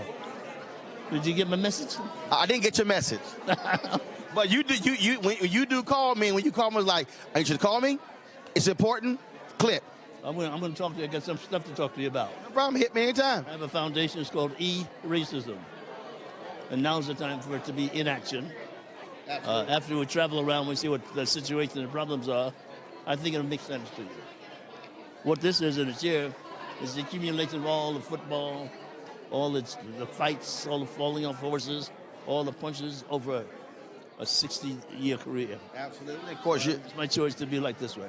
You've been honored tonight, and it's great to see some of the people who want to come out and show you some love tonight. I'm amazed. I'm pleasantly amazed, especially these young folks. That's amazing. That's a miracle. But they've been watching you. We've been watching you. Yeah, it's a pleasure. Great pleasure. And you look good, sir. Well, I'm just trying to do like you. I see you got the relaxed black tux tonight. Yes, sir. Yeah. It's just I'm uncomfortable. I understand. That's why I'm real comfortable. And I tell them all the time, see, if you wear an African outfit at a black event, they can't turn you away. That's right. See, they can be uncomfortable in tuxedo. We'll be real comfortable. Very comfortable. Very comfortable. All right, Doc. I will see you later. Always good to see you. You give me a call. We'll chat anytime. Absolutely. All right, you take care. All right, folks. Louis Gossett there, and so appreciate it. So we're always. Well, in 2016, when the remake of Roots was released, we chatted with Lou Gossett Jr. on TV1's News 1 Now. Very touching right here. Let me quickly get a photo of this. It's done, and then it would be up in the thing, and then we get on with normal. We had no idea that this was going to be a God shot, and we had no idea it was going to be lightning in a bottle. But we were getting this acceptance now because the society was growing up, if you know what I'm saying. We needed to step on the southern market, put it on from Monday to Friday and get rid of it. But we had our say, and then we'd go back to normal. We did the very best we can because we never knew we'd get another opportunity to do it again. So all of a sudden, you guys begin to win these awards, Emmys, Golden Globe, Peabody. What was the reaction from the cast with the love you were receiving from across the country? Totally surprised. But then you back up and you say, it's like Alex Haley's grandmother said, God may not be there when you want him, but he's always there on time. So it was, the Roots was a thing whose time had come. Everything was right. We had no idea that it was going to be so enormously successful, nor did ABC. When it hit, the entire world stopped, including the southern market. And it was still the highest watched television series in the television history because the time had come. So then we started to say, well, maybe this is not just a little special thing. It took a minute for us to realize how important it was as we got our awards and we got our different invitations to different venues. It took over a year for them to not expect it, to put programming. And that's where John Amos came with the Jeffersons and Good Times, etc. And then things have gotten better incrementally every year since then. How important was the success of the original Roots to launching the careers of so many African Americans in Hollywood? It opened a lot of doors, but it took a minute for those projects to be prepared, over a year and a half, and then they started spilling out. I wound up doing Sadat, managed to do Lawman Without a Gun, Benny's Place, Satchel Paige. Thank God for television because all those stories needed to be told, but only after Roots was done. So here we are now focused on the 40th anniversary of Roots. What do you see as the long-term impact of this miniseries on television and Hollywood? Well, it's had an incredible impact because it's still the most watched television series in television history, including The Moonshot. More people watched this than watched The Moonshot. So Roots is such a historical blockbuster that we're going to do it again. And Mark Roper thought to do it again because his children didn't understand the original Roots. So he's translating, using contemporary famous people to play the same parts. More power to them. But the door is wide open for the rest of our story. The rest of our legacy has to come, and there's an audience waiting to see it. In films, 12 Years a Slave, The Help, etc., there's so much more to tell. And now our filmmakers have the opportunity, because there's so many venues, to tell those stories straight from us to the public. Thank God for Roots first, and we've gone incrementally in that direction ever since, but faster now than before. Now, of course, Roots is now being remade. It's going to air on the History Channel beginning on Memorial Day. Now, when I talked to you at the Trumpet Awards, you said this. It's been done. We can't reinvent the wheel. The story's been told. There's so much else. There's a continuum. There's the Harlem Renaissance. There's the cowboys. There's the soldiers. The literary people. W.E.B. Du Bois. There's so much to tell in continuation. So that's a legacy. We should need to continue on if we have that airtime. I know why, because he wants to be like his dad. But I'd like to encourage him to continue on with the legacy. There's so much to tell. It's never going to be over. It's like Yogi Berra said, it ain't over till it's over. We have a lot of stories about us that people need to know about. So the question I have, why have you changed your mind? Well, my take was that my initial gut take, and they punished me because I'm not part of the new Roots, but it's okay, that David Wolper did a beautiful job, and so do we. That's been done. Just re-show it to the next children and explain to them what it's about. Mark Wolper made a decision. I have to respect his decision to show his children a Roots that they would understand. Okay, that being done, we still have the rest of our legacy to tell. So if he hasn't done it, we're going to have to. We're going to have to do that. So I can't put that down as much as I used to before, because my gut thing is, why reinvent the wheel? Your father did a brilliant job, and so did us. Why do it again? Obviously, it's his decision. So we will see it, compare the tape. The great Forrest Whitaker's playing fiddler. I got to see him do that. There's Lawrence Fishburne. I got to see all those people do that again. And then now we've got 2. Now we still got to get on with the rest of the story. So when it comes to Roots, you have, of course, Will Packer as producer, Mario Van Peebles is one of the directors. How important is it to have African Americans who are in front of the camera and behind the camera telling these stories? Well, it changes the consciousness. So we just talked about this in another interview, wondering when we're going to get another shot and when we're going to get another. When are they going to give us an opportunity? We don't have to wait for them giving us opportunity anymore. There's so many venues and there's some money coming that we finally can tell our own story our own way. We need to level the playing field. And that's what Selma is, and that's what other things are done. So Ava and Will Packer and others. And Denzel now on HBO and Fuqua, Antoine Fuqua. What a combination of people. We don't have to wait for another opportunity. We can create the opportunity now. It's the beginning of that new mentality. It's very exciting to know how much more is going to happen. I'm directing my next movie with Nick Cannon and Lisa Leslie. And we've had you on TV One before talking to next generation of young actors. What do you say to the likes of Michael B. Jordan, Chadwick Boseman, and all these other young brothers and sisters who are coming up in Hollywood? Well, my answer is go for it.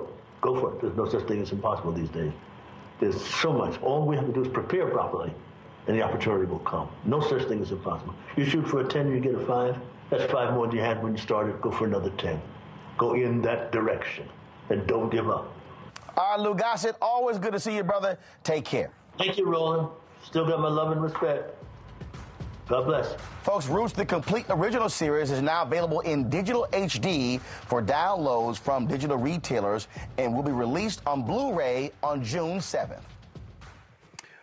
Folks, when we talked to Lou Gossett in December 2022, he showed us a video. He was in a car, and the cast of The Color Purple paid tribute to him. And Lou told us folks to send it to us, and I thought he had airdropped it to us. I'm gonna keep looking for it, but it is on. It was on YouTube and was shot from another angle. And Fantasia posted this in her tribute to Lou Gossett today on Instagram. We wanted to tell you, we just wanted to say thank you so much. We thank you, dear legend. You may not think of yourself this way, but we know you are. We are on your shoulder. Thank you. Appreciate you so much. And all that you gave to us today. We thank you so much. We thank you for everything that you've done. All of the world and races you run. Ooh, we thank you. From the bottom of our hearts, we want to say thank you.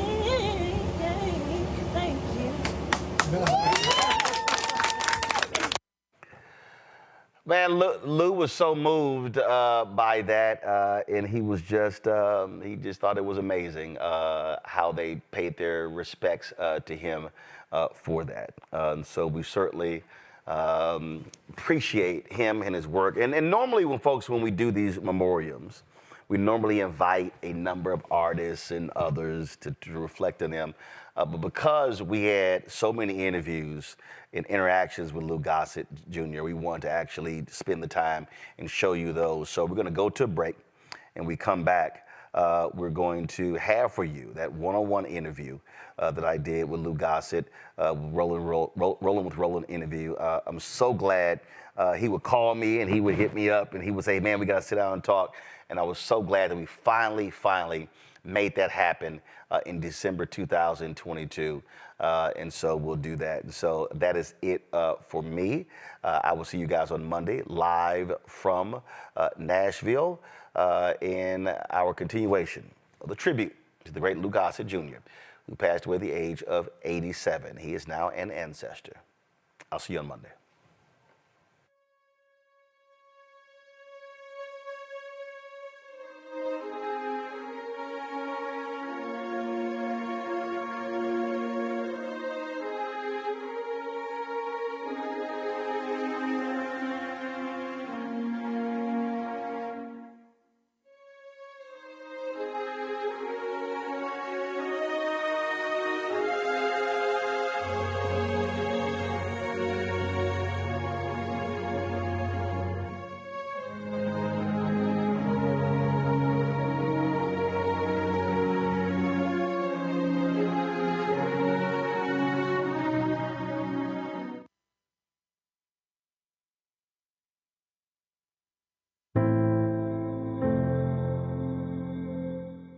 This is Attorney Demario Solomon Simmons. I'm a national civil rights attorney. I'm also the founder and executive director of Justice for Greenwood.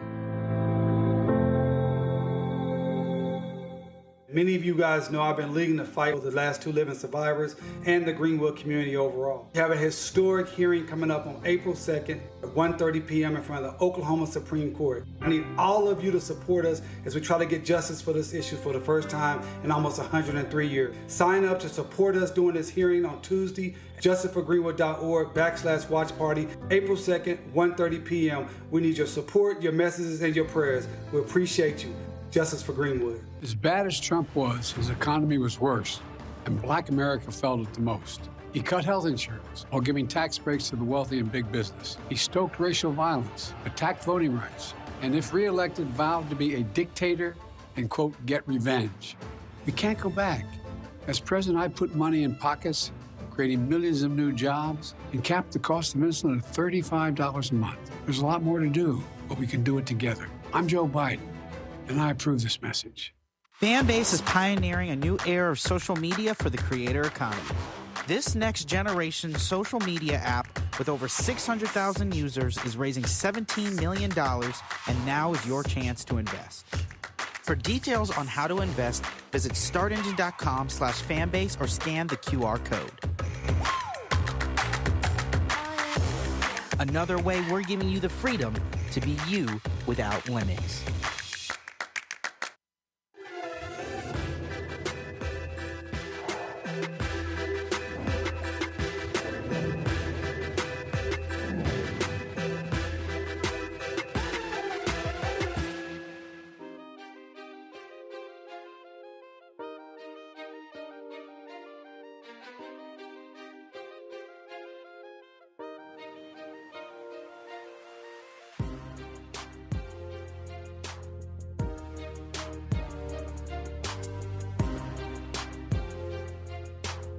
Look, we've been trying to do this for years. Yes, sir. Yes, sir. Finally. Finally. It's good to see you, sir. Doc, how you doing? I'm blessed and highly favored. I'm very lucky, man. I'm here on God's time, you know.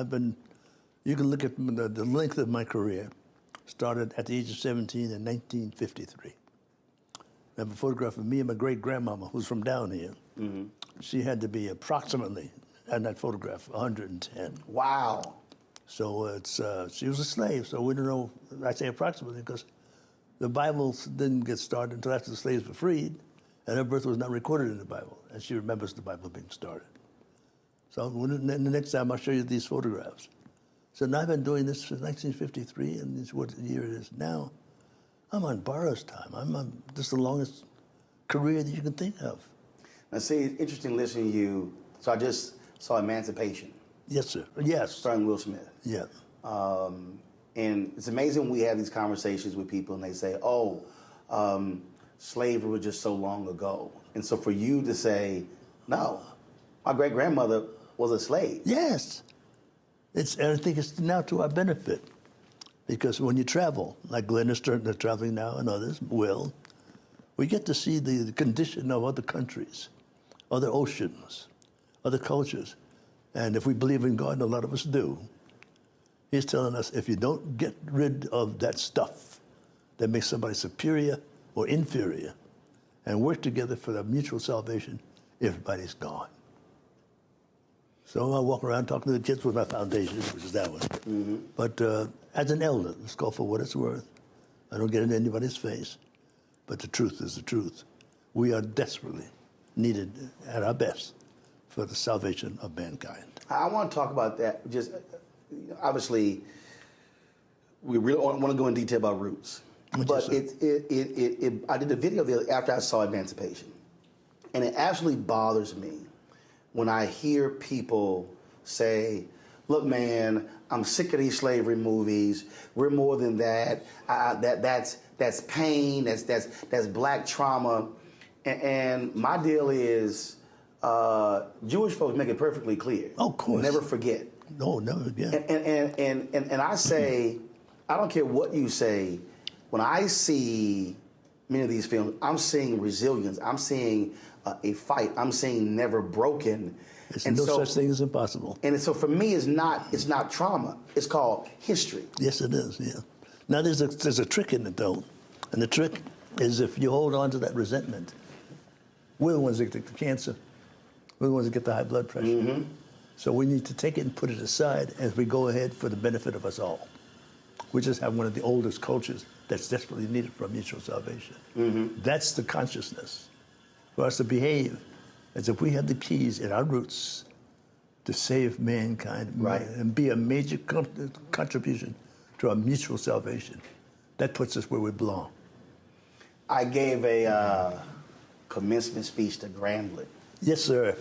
And the title of the speech was "Never Say Toby."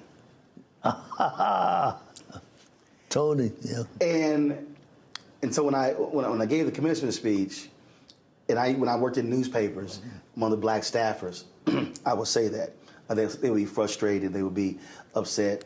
And I would say, "Never say Toby." Never say Tony. Never say Toby. Toby, yeah. Well. And the white staffers never knew what the hell I was talking about. Yes, sir. And the black folks were like, "Bro, did you say never say Toby?" I'm like, "Yes, never say Toby."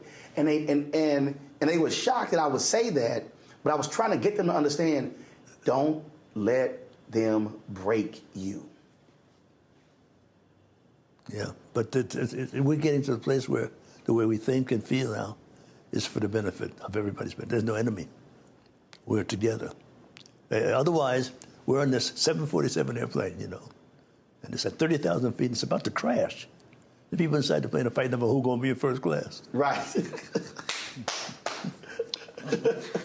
That doesn't make sense. Uh-huh. Now it's time to, sometimes reluctantly, bury the hatchet a little bit and work together for our mutual salvation.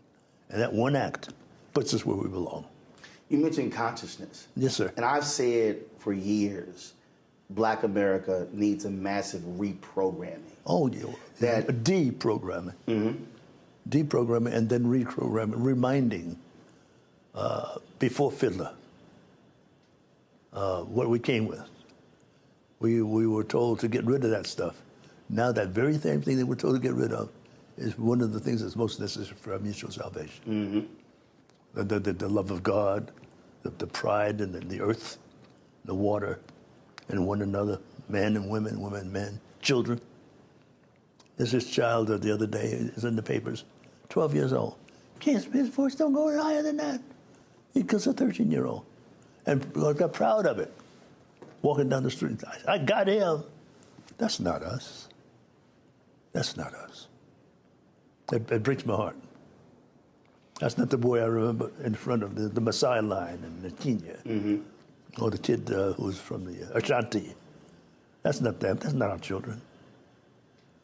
You've never been shy or afraid of Afrocentric roots. And it's amazing, a lot of our people, man, I'm not from there. And so if you're wearing the clothes and people, man, what are you doing? You're just like, it's a costume. Or it's always interesting when I'm having these conversations with some individuals. Mm-hmm. And I explain to them all the time, one, if that's your view, you clearly have never used your passport. And two, you've never actually had that experience of stepping foot in the motherland and seeing and feeling and understanding Mm-hmm. where we actually come from and where civilization comes from. Well, I believe very much in God.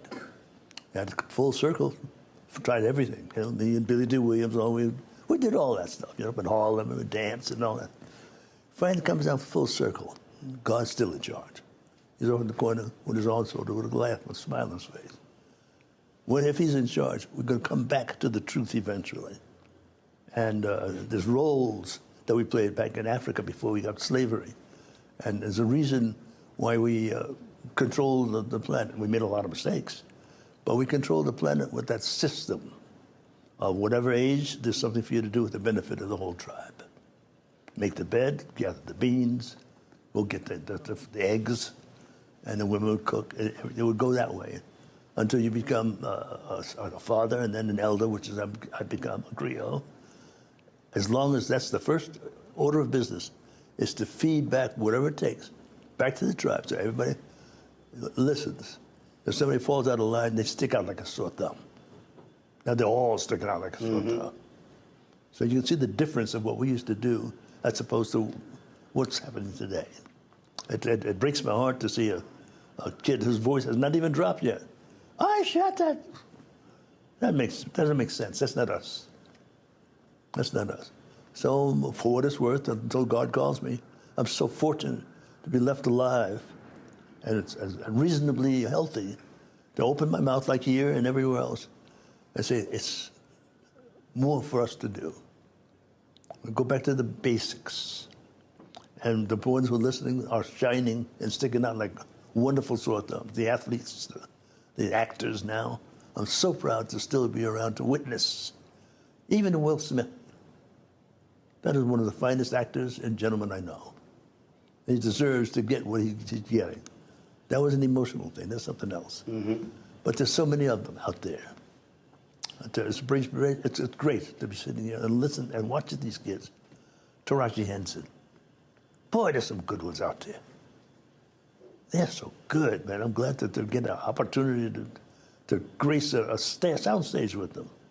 Where'd they come from? I'm looking, that's just, I want to put my tobacco back. I'm good, yeah, look at you.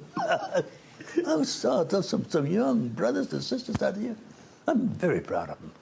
It's interesting you say that because there were anybody who understands the history when Roots was being made. Yes, sir. Every black person in Hollywood was trying to be in that. Yeah. And so many people just believed after the fact, because of the ratings and all the attention, that it would just throw open so many doors for black actors. And it didn't happen. It was the season of Roots. It was put on because it had to contract with David Wolper and Fred Silverman. As realistic, he was going to lose ratings for 7 days. And then we'd be finished, go back to normal. And the whole thing flipped around. My best friend in Roots was Vic Morrow. We grew up together. We played ball together. A great athlete. And I came on the set as fiddler. And I had just met LeVar. We hung out and we fell in love. That was my father and son, big brother. And Vic said, hey, Louis, New York guy, said, I want to apologize in advance. I said, why? He said, well, you'll see. So I'm standing there as fiddler. I'm looking at LeVar Burton and Kunta Kinte at the same time. Looking at my friend, Vic Morrow, asking Kunta Kinte to say, Toby. And I got mixed emotions because he apologized. He knew what was going to happen. Right. So finally, when LeVar finally said, Kunta Kinte said, my name is Toby, it broke my heart. So now he's cut down, and that's the end of the scene. But I kept on going, and they kept the camera going. So I said to him, I said, wiped his hands. I said, what do you care what that man wants you to say? Kunta Kinte, that's your name. That's who you'll always be. And I looked up at Vic, and I said, there's going to be another day. You hear me? There's going to be a better day.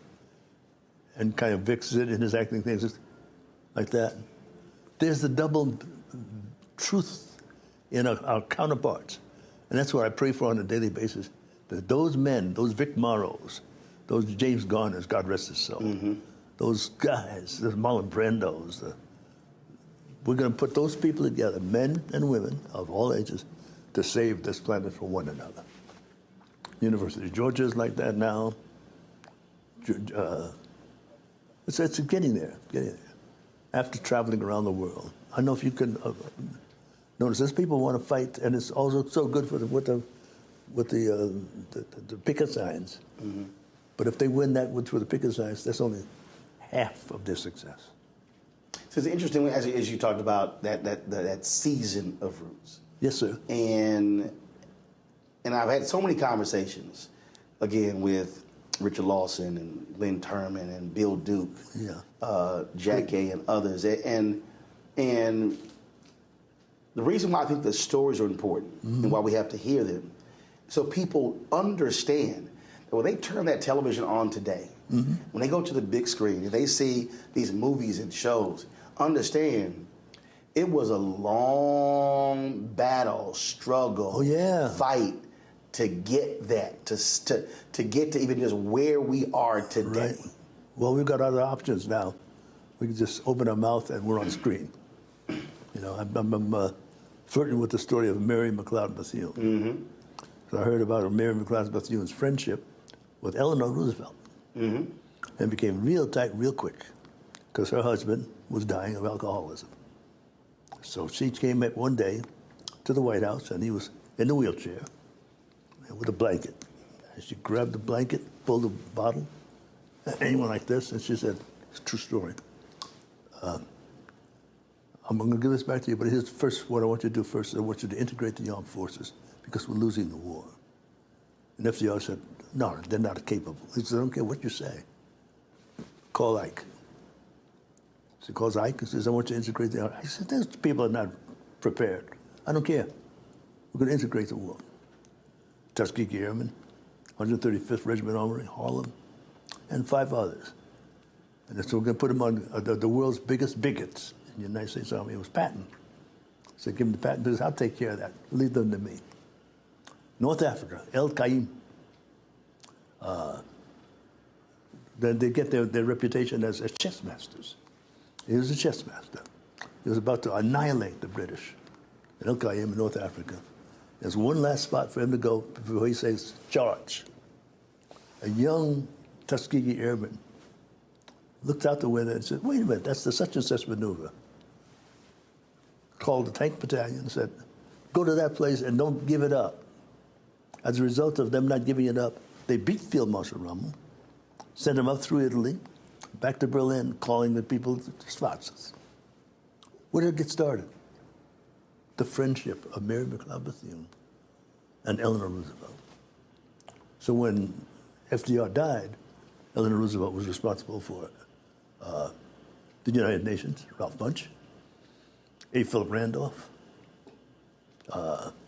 Walter White, and others. She was in the middle of all of that. Mm-hmm. Mary McLeod Bethune. That's the story that we have to tell. Right. And there's so many like it. Because there was supposed to be dangerous if we knew. It's essential that we all know now. Right. I mean, to me, it's dangerous if we don't know. Yes, sir. Yes, sir. Absolutely. Absolutely. More people need to know about you. I've known you many years. Yes, I remember you and Al, and you're necessary.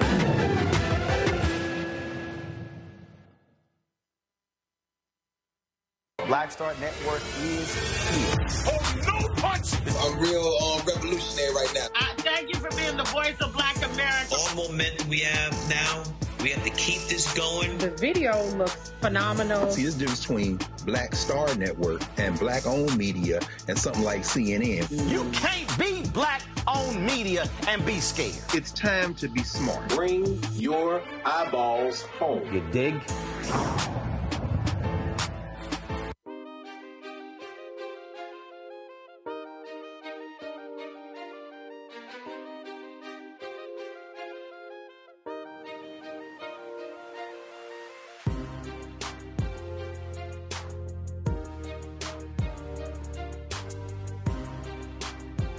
One of the things that I love to see, you were mentioning Will and Taraji and this whole new crowd. Yeah, I just finished working with Taraji. Yeah. I love to see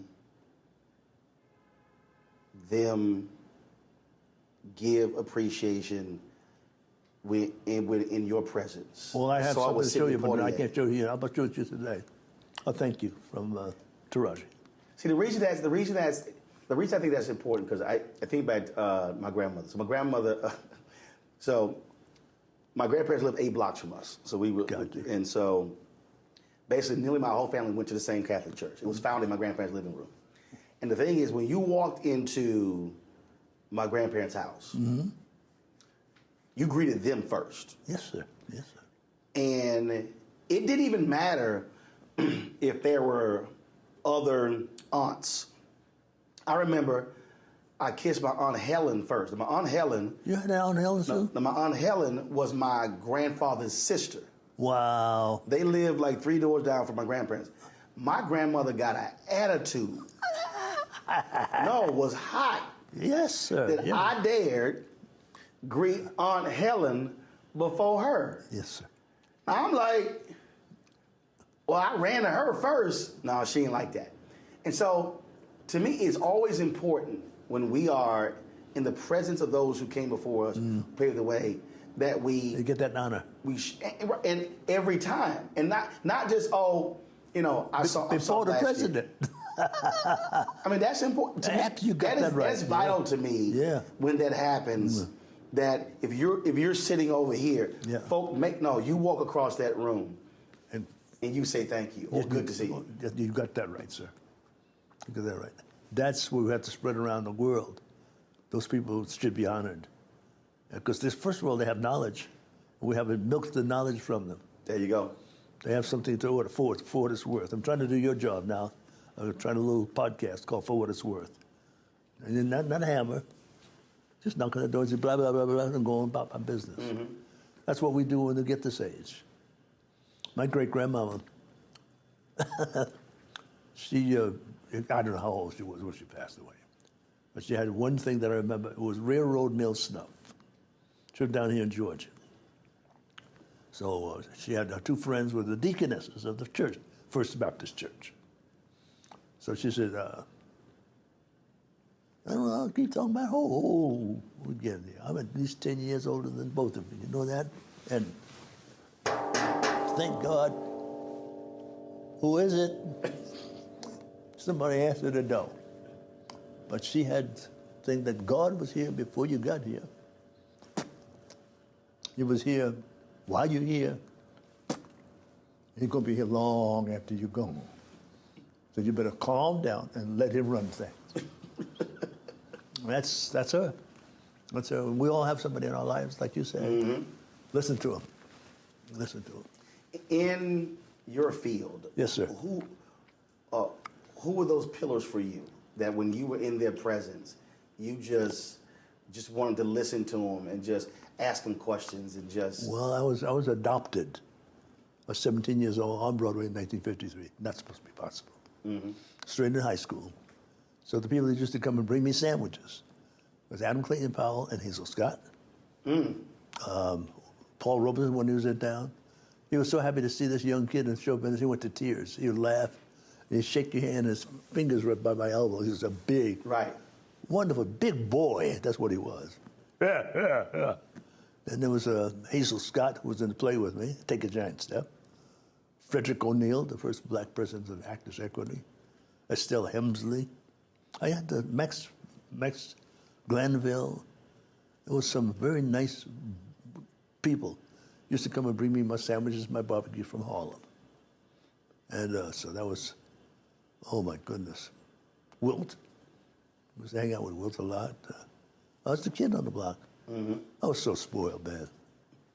I was so spoiled. So my great-grandma came up one day, and she says, oh, Grandma, you made it. And she slapped me. And then there's a room full of famous people, right? Right. I said, well, you slapped me. She slapped me again. She says, I taught you how to be respectful for your grandma, and I didn't see that up there. I said, no, that's a play.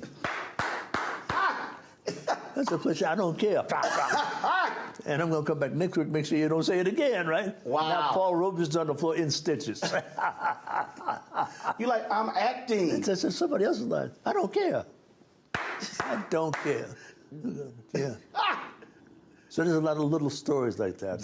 That's hilarious. Yeah. You're like, why did you slap me? Yeah, culture clash.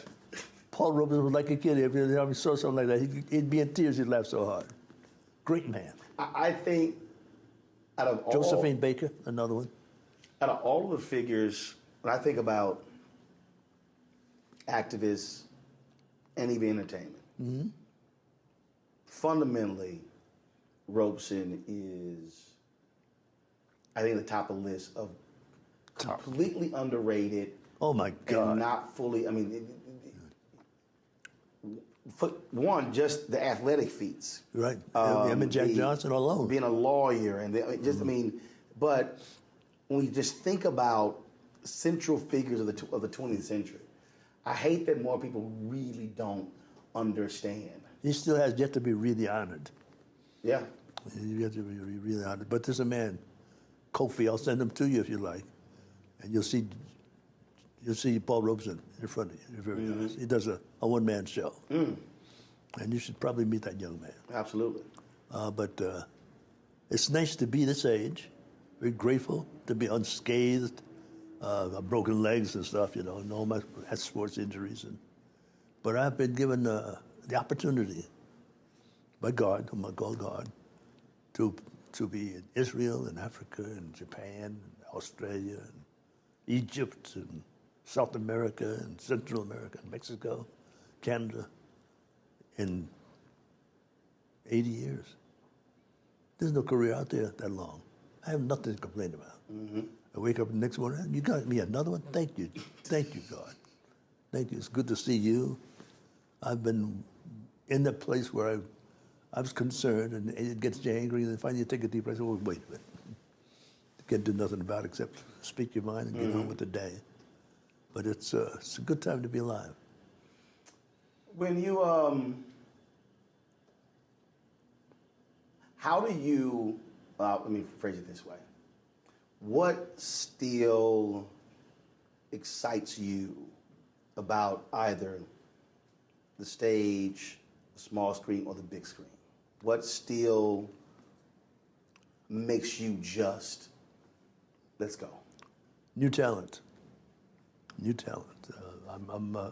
My favorite actress is Taraji Henson. And another one is the girl that played my daughter in The Watchmen. I can't remember right now what her name is. King. And there's some... Regina King. Regina and others. Writers, the director from let's call it Purple. Fantasia. There's some people out there that's very exciting. And it's in all walks of life. Athletes, amazing. That kid from New Orleans, he's amazing. So when you're doing with these projects, so for you, it's being able to share space with this new generation. I'm blessed, and there's a mutual. We don't have that kind of time, but I show you on my cell phone all the thanks and congratulations. The mutual family over the last couple of years that I've been fortunate to be around. The respect is there. They like it when we contribute some knowledge to them. They're out there saying, "What's next?" They're brilliant, but it's the old days when we created the original gangbanger and the original gangster. Mom was on the phone too long. The kid was in a high chair with the food, and the food went on the floor. So he came out in the street and said, "Pay attention, Papa." They're really doing it now. But most of them are still here, that they're salvageable, and they'll take their cell phones eventually and put it in their back pocket and listen. That's a blessing. And I'm very proud to have a semblance of a relationship with those young people. Harry Belafonte. I love that man. As well. Yeah. As well. Mr. B. Yes, sir. Absolutely amazing. When he had convened a meeting of the elders. Yes, sir. And it was here in Atlanta. Yes, sir. And he talked about this in his documentary. He says that as he was sitting there listening to all the elders, he said it hit him, I don't need to be in this room.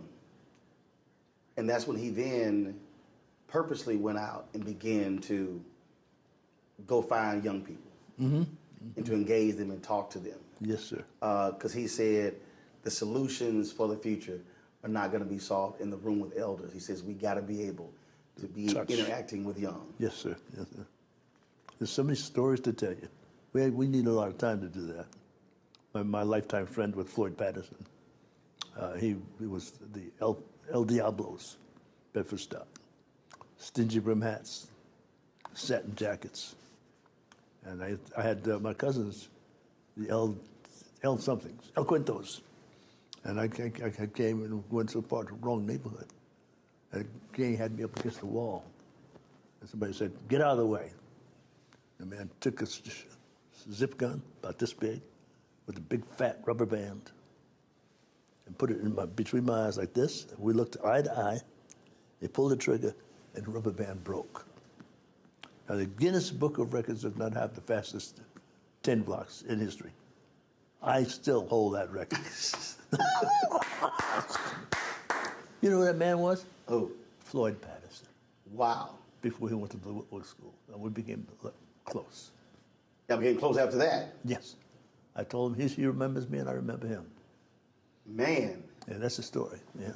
Yeah, that is a story. Yeah, he almost killed me, but the rubber band broke. That's divine intervention. Absolutely. Yeah, we used to run the Greenwood Lake before the championships. Quite a man. Now, how did y'all go from that to friends? Because we looked at each other and said, I remember you. He said, yeah, you remember me. I remember you. Why would you remember me? And I told him. He said, yeah, that was me. Him and his brother ran the El Diablos. His brother died in Sing Sing. And he went to Whitworth School for Boys. And you like, thank God that rubber band broke. Yes, sir.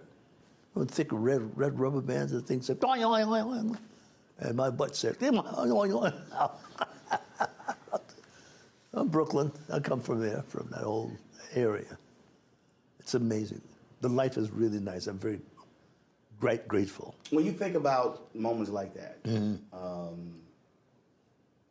it happens to a lot of people, and it's always interesting to me when folks say, well, it just happened. I'm like, no. That was a message. God knows what you were destined for. Yes, sir. And what's sad to me is when I see, especially when I see a story of another young brother, young rapper, shot and killed, the brothers at Roscoe's Chicken and Waffle House. Yeah. Take off, cats are sitting here playing a dice game. And when it happens, for me, what comes up is, or even, the DJ Twitch takes his life at 40. I always think about what the world misses when these lives are taken so young. And so when I hear that story, I mean, all the things that happen after that would have never transpired. You pray on it very hard. And I think they're messages. God is giving us messages hard and soft. So sometimes we need to hear a hard message to get our attention and blink our eyes, to do something about it on a daily basis. And I'm very grateful to still be alive, to open my mouth, to do that. Every now and then I can't get up in the morning. I'm 86, but as soon as I can, I'm up. I've got some nice people working with me and for me to help me do that. So you said open your mouth, and the thing that I say this all the time to journalists or even media personalities. I tell them, you need to respect this microphone. Yes, sir. And I said, what I mean by respect it, you need to understand the power of it, how literally what you say could alter someone's thinking, could change their mind, could change the direction of their lives. When I ran Tom Joyner's site, blackamericaweb.com, I was the founding editor, and we didn't have a praise and worship channel. And I said, well, you can't have a black website and you have a praise and worship channel. So I created it. And I wrote a column one day, and I literally cannot remember what it was. And a woman sent me an email. And she said, I listen to Tom's show, and I hear this every day. She said, I listen to his show, and I keep hearing him talk about this website every day. Gotcha. And she said, and I never went to the website. But today, I decided to go to the website. And she said, and then I went to this channel, and then I saw what you wrote, and I read what you wrote. She said, I want you to understand something.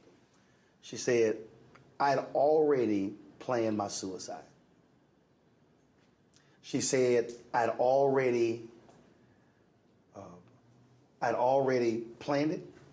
I knew when. I knew how. And I was simply waiting for that day. She said, yet I read what you wrote, and now I understand that there's a purpose for my life. Now, when I told that story, somebody was like, oh my God, that's amazing. I said, no. I said, let me flip it. I said, what you need to understand is, if God told me to write it and I never wrote it, that's a she sin. would have never read it. Yes, sir. Yes, sir. Yes, sir. I said, so the piece for us is when we have to say something to somebody, I said, say it because you do not know who is being sent to hear. Absolutely. I find here in Georgia, what I say to you sometimes doesn't fall right on black or white ears. Right. Because they want things to stay as they are and slowly grow. But if they want to stop me by killing me or shutting me down, they're shutting down somebody who's going to save their life tomorrow. This doesn't make sense. Doesn't make sense. That old, I'm better than you are, doesn't make sense. I'm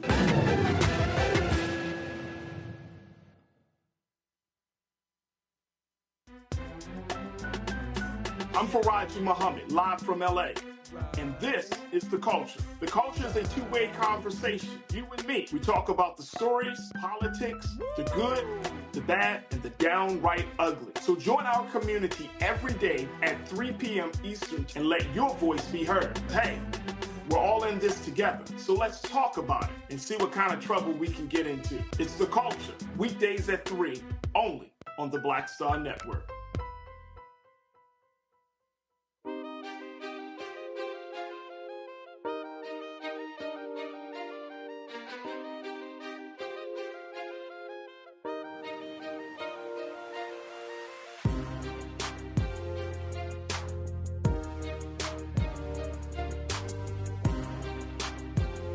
The media is the second most powerful medium in the world.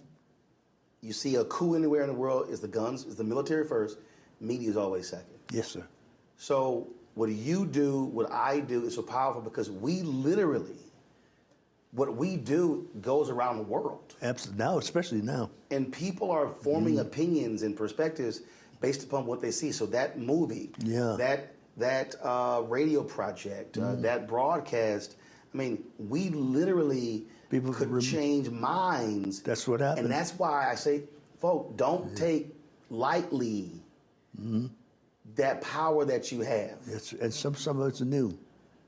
Some of it's new. They had the one television. You must have been a teenager when television was in New York City. The Goodwill and East Side, West Side. And that's where Cicely and all those people came from. So I did a thing called The Nurses. And I played a juvenile delinquent. They just shot in the stomach. And at the end, I'm running from the cops, and the stitches break. And I die. They put it away. I get my first job in Kenya and Tanzania. So I get off the plane, and so I get out, and I get in the car and go to the Hilton. By the time I get to the Hilton, traffic is stopped. This young man says, "Could you do me a favor?" I said, "Yeah." Just open your shirt. So I went up the shirt. Yeah, how did you do that, sir? How did I do what? How did you come back to life? That's early television. Wow. That's the story. We had Jomo Kenyatta as president. His wife did the same. How did you do that? They didn't know about acting. They know now. So like your great-grandmother. Yeah.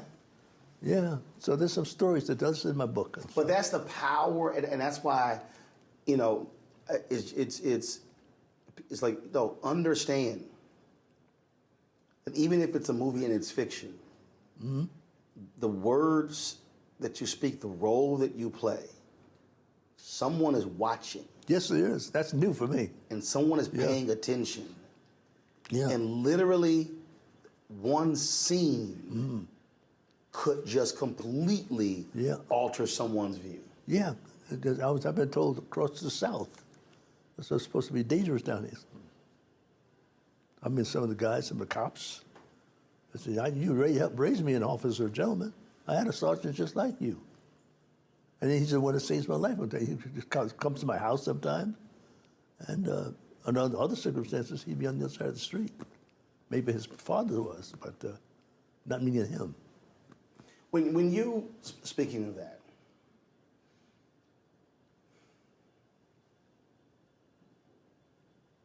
when you were doing that movie, were you thinking about and understanding the racial implications of this hardcore, stern, black officer? Officer gentleman? Yeah. And how folk would react to it. Well, no, because the officer gentleman, I was getting caught. There's a break for me. They fired a white actor and paid him off because somebody had done some research and say 90% of the DIs teaching the naval officers to be pilots are black. So initially, that was a white actor. Initially, it was a white. I can't remember his name, but I think I can remember. And it was a tribute to Richard Gere. He was Mr. Goodbar. He was the new movie star. So he was ready to do that and be the lead and beat up the Marine and win the girl and all that stuff. And the Marine showed up with me after 6 weeks of rehearsal. I was a DI when I showed up. It was my shot, you know. The DI said, "Oh no, that's not what we do."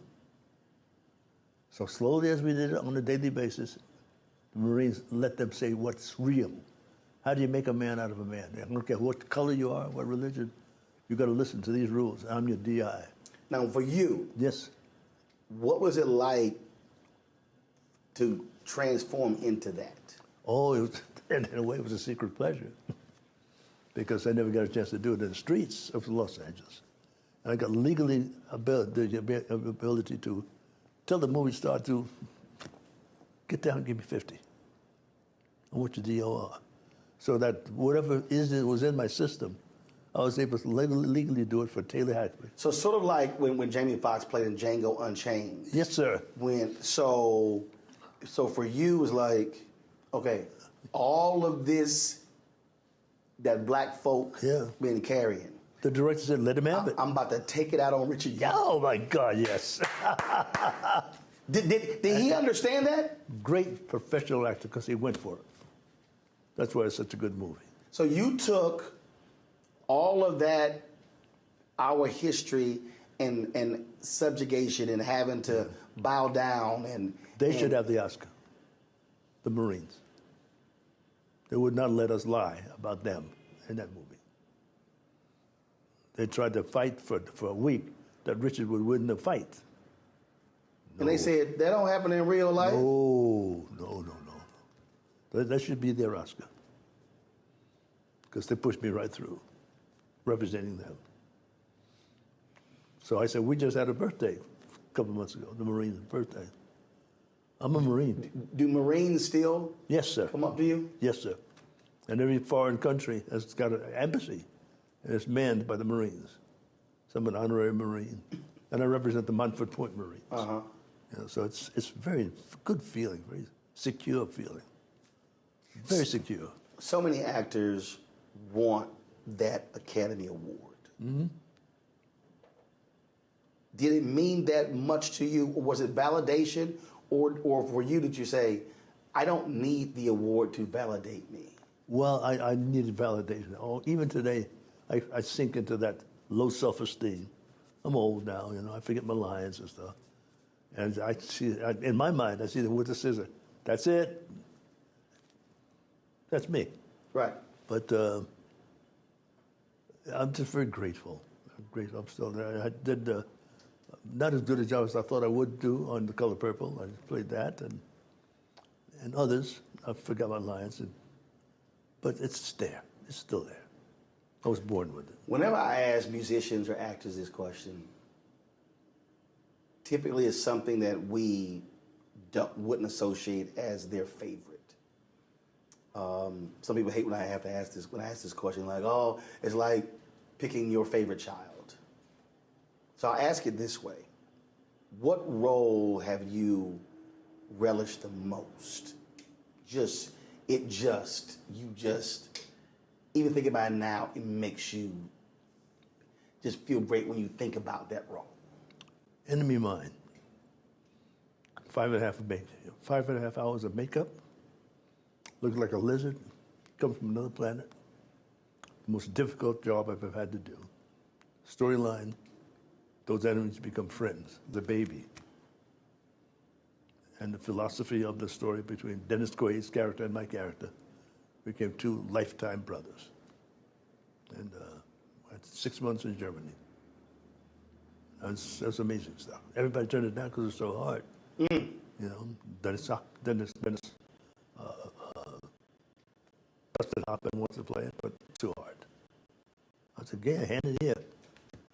I went down to Munich and ate the food, the sauerbraten, and got a lot of sleep and got in good shape. And the philosophy of that movie, if you see it, Geliebte Feind, I'll never forget it. We were chatting before the cameras rolling, and we talking about Glenn Turman. Oh, yeah. And my baby brother. The folks, just the cast and the Raisin in the Sun. When you think back and reflect on Sir Sidney. Oh, yes, sir. What comes to mind? Love, respect, honor, role model, best friend, benevolent, brilliant, smooth, him and Harry. And I fought him and Harry and Sammy for a while.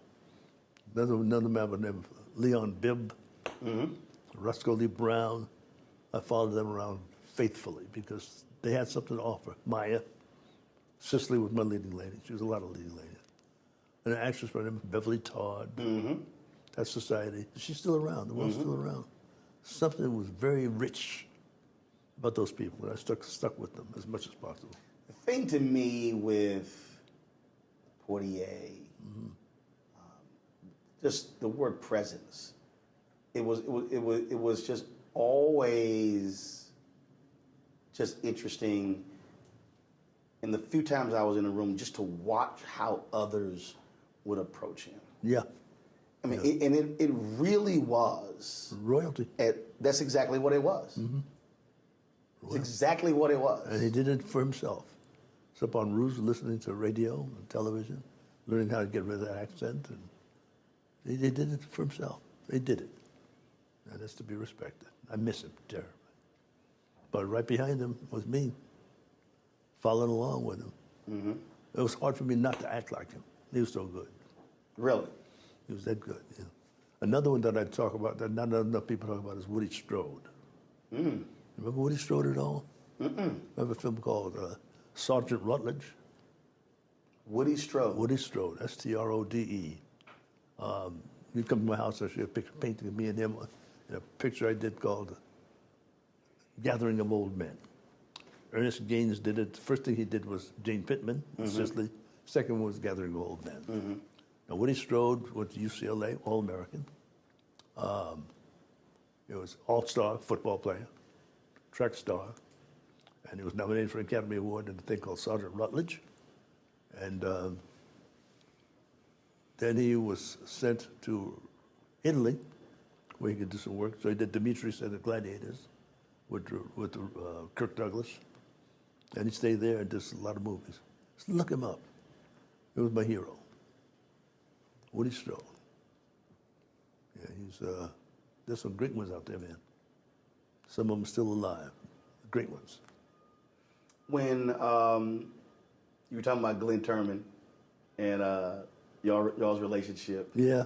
The thing that when I last talked to him is that I still crack up that Glenn. I was like Glenn, are you from Harlem? And you swear he a Southern cowboy. You know, so I get a kick out of that. And he said that his greatest dream. I said, what's that one thing you want to do? And he said, a real, true black Western. Ooh. So I ask you, is there something that you have always wanted to do that you have yet to do, and what is that? Loaded question. The character that I always wanted to play has been played. I don't think it was good enough, but it's still there. The Bass Reeves stories. Bass Reeves was the most successful marshal in the history of the West. Mm-hmm. And always got his man except for one.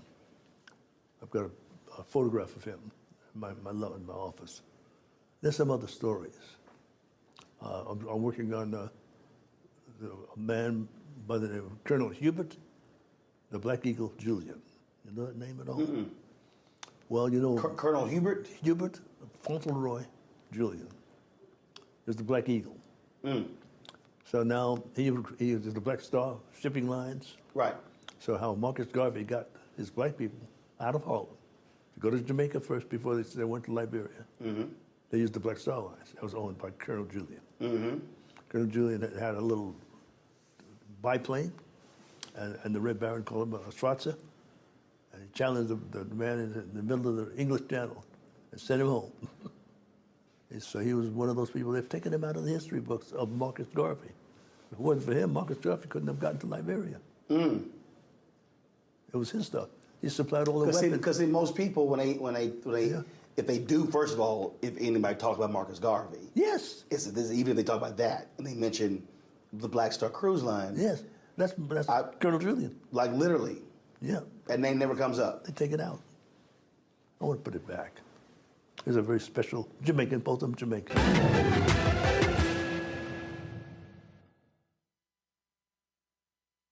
When you talk about blackness and what happens in black culture, we're about covering these things that matter to us, speaking to our issues and concerns. This is a genuine people-powered movement. There's a lot of stuff that we're not getting. You get it, and you spread the word. We wish to plead our own cause.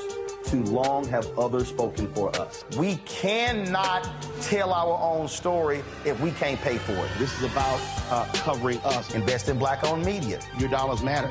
We don't have to keep asking them to cover our stuff. So please support us in what we do, folks. We want to hit 2,000 people, $50 this month, raise $100,000. We're behind 100,000, so we want to hit that. Y'all money makes this possible. Check some money orders. Go to P.O. Box 57196, Washington, D.C. 20037-0196. The Cash App is $RM Unfiltered. PayPal is R Martin Unfiltered. Venmo is RM Unfiltered. Zelle is Roland at RolandSMartin.com.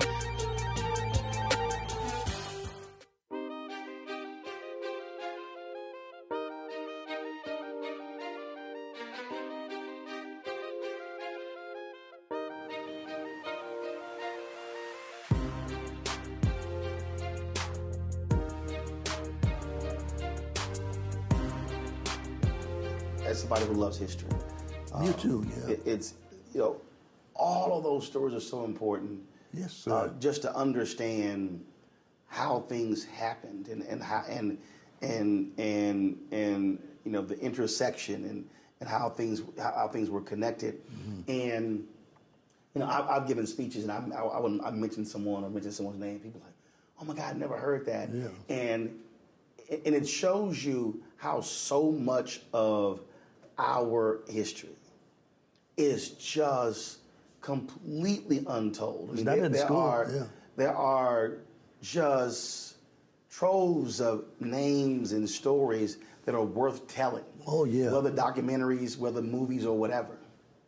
There's these families called the Jackson family, I think, outside of Tulsa, when they bombed Tulsa. That's right.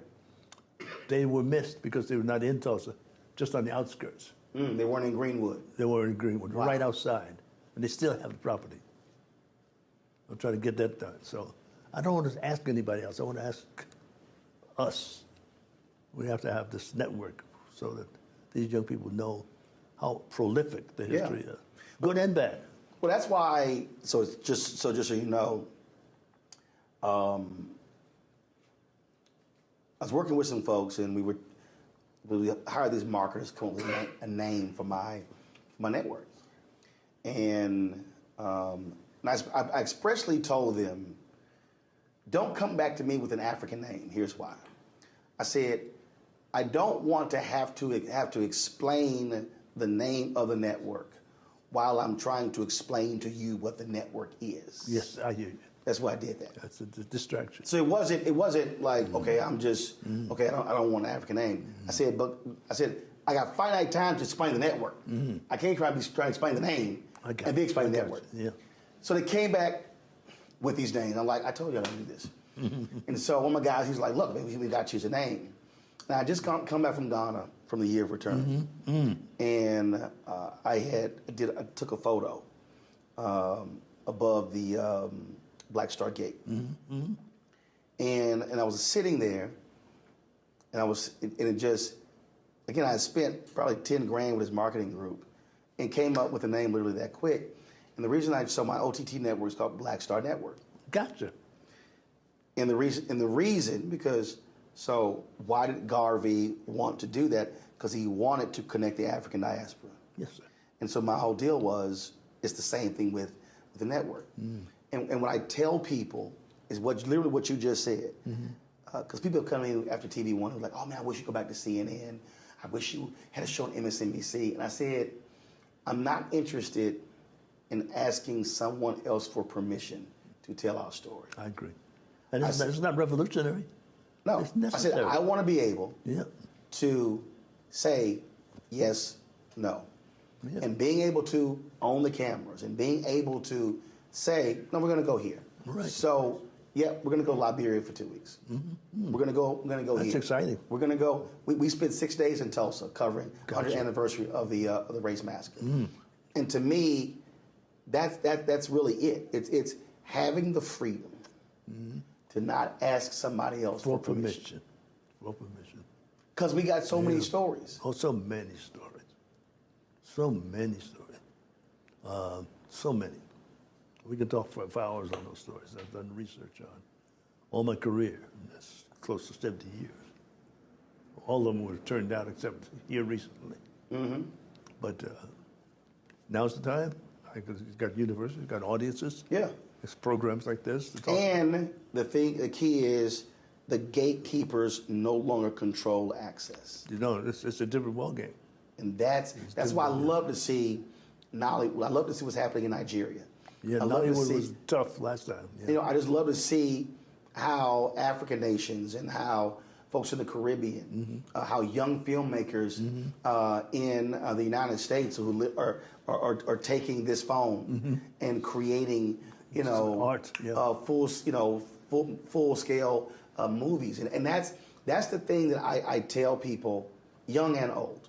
People come up to me and they say, "Oh, I want to do this, I want to do that, but I can't afford all of this." And I say, "Listen, that's gotten so sophisticated." I said, "This right here. I said, start here." I said, do not let the inability to purchase all of this keep you from telling the story. Yes, sir. Yes, sir. I've enjoyed this, by the way. Thank you. Well, we've been waiting for a long time to do it. Yeah, but we've gone through changes also. Oh, absolutely. Now is the time. Absolutely. Now's the time. Your book. Yes, sir. You call it An Actor and a Gentleman. I always ask anyone who writes a book this, even when they wrote it. Was there a wow moment? So even when you were writing and researching and remembering, what was that moment where you went, wow? Oh, yeah. I could count them, but the biggest, if you have time. Yeah. I wouldn't work in... We got time. I own it. Okay, got it. I wouldn't go to South Africa until Mandela was going to come out of prison. Right. I've been invited. I did A Good Man in Africa, But the first movie produced independently after Mandela was coming out of prison was a thing called The Reason. And it's kind of a throwback of the Truth Commission.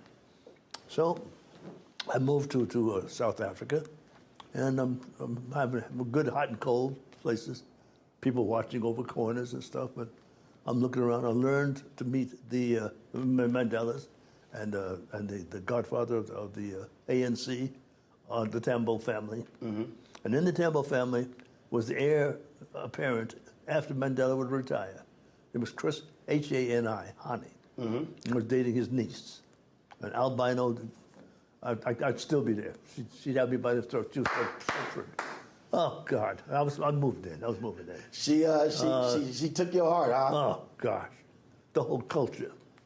So now, Chris Hine was, and then they celebrated his success at this football stadium. There was a man behind him saying, "Stop firing!" They were shooting guns.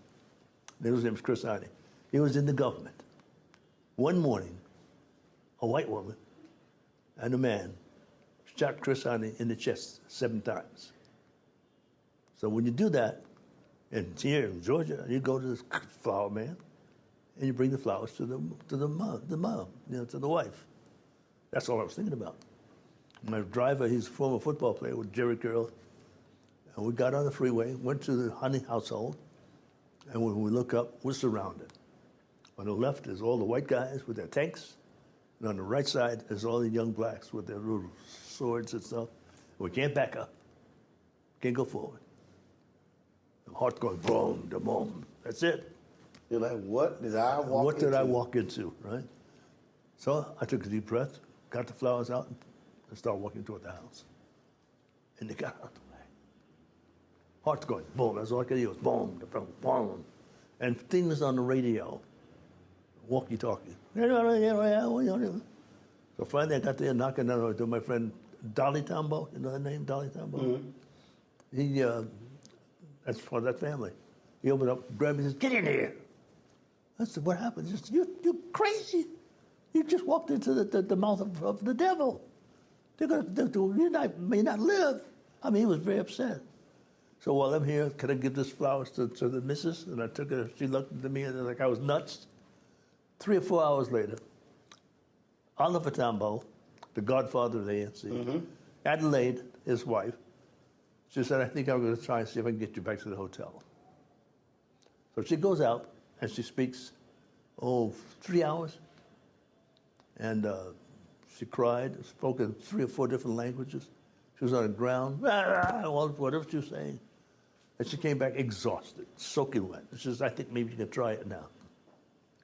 So my man, Jerry Curl's gone. The football player, Jerry Curl, he's gone. He's gone. So now we get in the car and we're followed all the way halfway to this Stanton Sun, name of the hotel. And we got there. I can take a deep breath. That's a wow. Yeah. That's a wow. Coming back to do a Good Man in Africa, the white people, I'm the first ones off the plane. I said, they haven't forgotten. So he grabs me and tells me that he was one of the soldiers. His name was Hilgar, I think his name was, from New Zealand. And he took me off the plane first. And after that, he said, "I want to tell you a story." He was in one of those tanks. And his commander said, "Put that man in your horse crosshairs." So that's one of the stuff I heard from the walkie-talkie. And all of a sudden I came close and they said, "Oh, no, wait a minute. That's Lou Gossett Jr., a white Dutch man." So the life was saved because of the movies. Wow.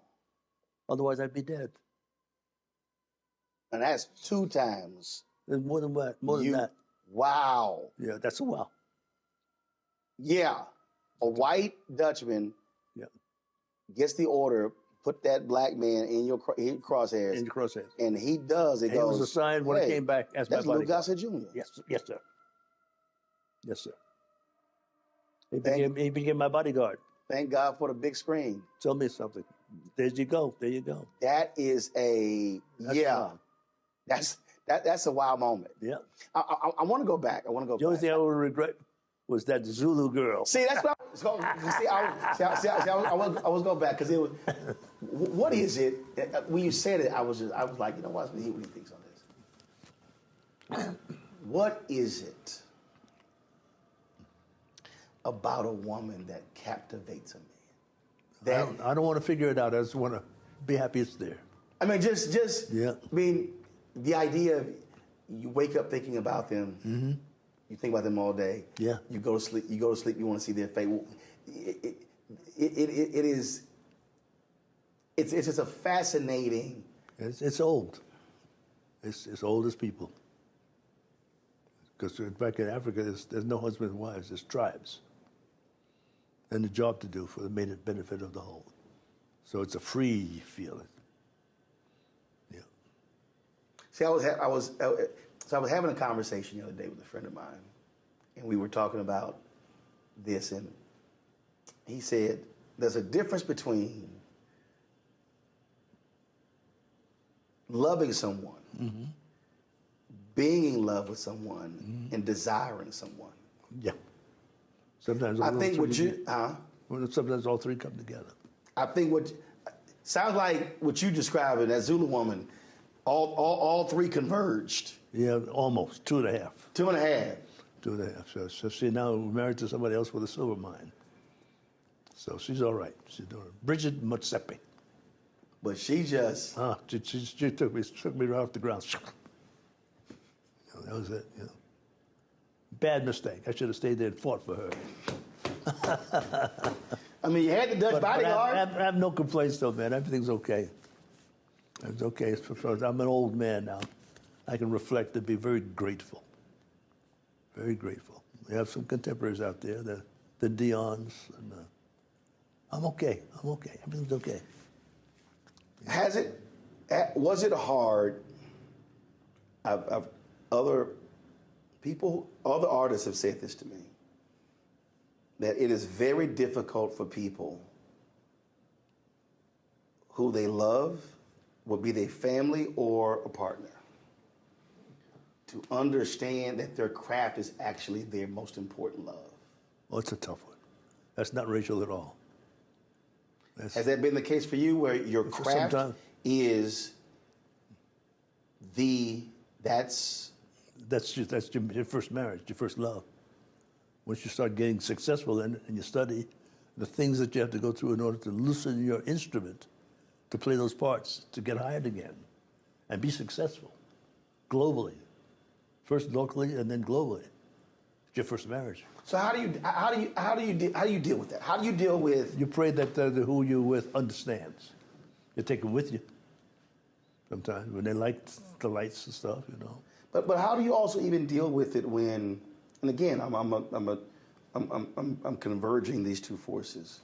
When you're with someone, you have a partner, you're married to someone, and then you have this love, and then you encounter someone else. Oh, it's a tough one. It happens, yeah. Who takes your breath away. Yeah.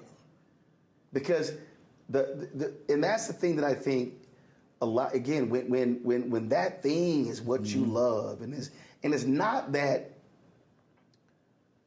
it's not, to me, it's not even that you crave the attention. No. But it's just that when you know that this is what I was put here for, it's hard for, someone has to understand that look, this is my thing. That's not racial at all. It's not racial at all. It's a dynamic. It's tough. Male, female, female, male. Female, female. Male, male. And there were many times that you had to pick?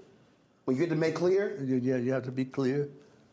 Honor your reason why you're traveling, what you have to do in front of your audience. So it's more than doing the movie. You have to push it. You have to be present. You have to be charming. And every now and then God steps in there with his little devilish arrow. And that's what happens. That's what happens with some of them, you know. That's what happened probably with one of the greatest athletes, O.J. and the man with the bad leg, Hollywood, Dion. Those are my heroes, you know. Walt Frazier. Some great ones out there.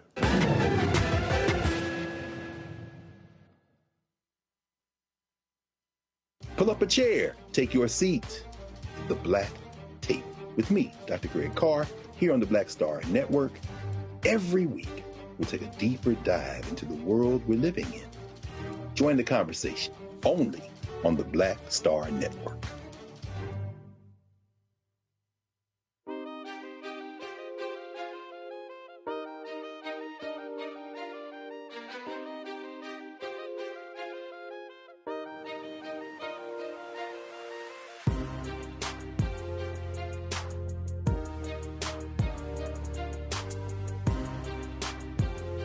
when we have these discussions with people, it's always,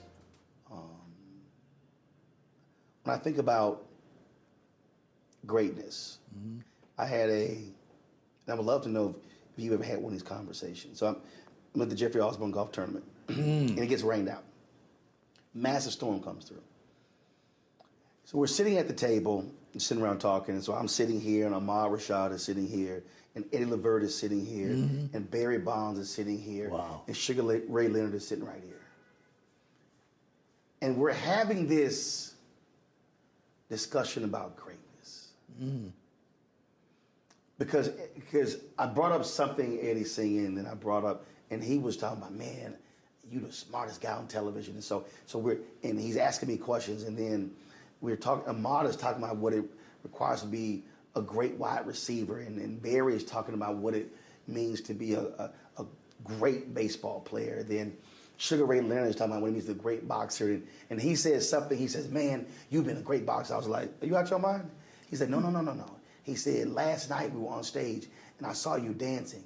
He said, all I could do is look at your feet. He said, he was like, it's your footwork. Yeah. And I was like, what are you talking about? He said, no, your footwork. He said, I thought you were all that twisted turn. Are you going to fall down? I said, first of all, to be a boxer, you got to take a punch. I ain't letting nobody hit me. I said, footwork is great. But it was just this fascinating discussion we had. Oh, my God, I wish a camera was rolling. And it was just a whole discussion about greatness. Have you had those conversations with peers or people you respect where you wanted to just, no, I need to know, what does it require to be great, to become a legend, become an icon? And I haven't the slightest idea. It's good fortune. Blessed by God. You look at it, you reflect on it, and it's almost like bingo. You prepare for it, the best you can do to prepare for it, and each day you get better and better. Never wanted to quit? Did you ever? Quite a few times, yeah. We're not getting How close did you come? I wanted to, there was a time when I had to choose between basketball and sports early on, baseball and sports, and then I got work. And every time I would threaten to quit, I got a job.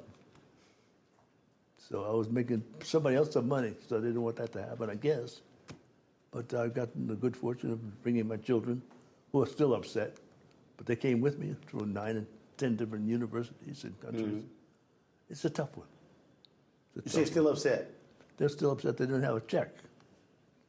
And I think father and son or father and daughter is much more quality than that.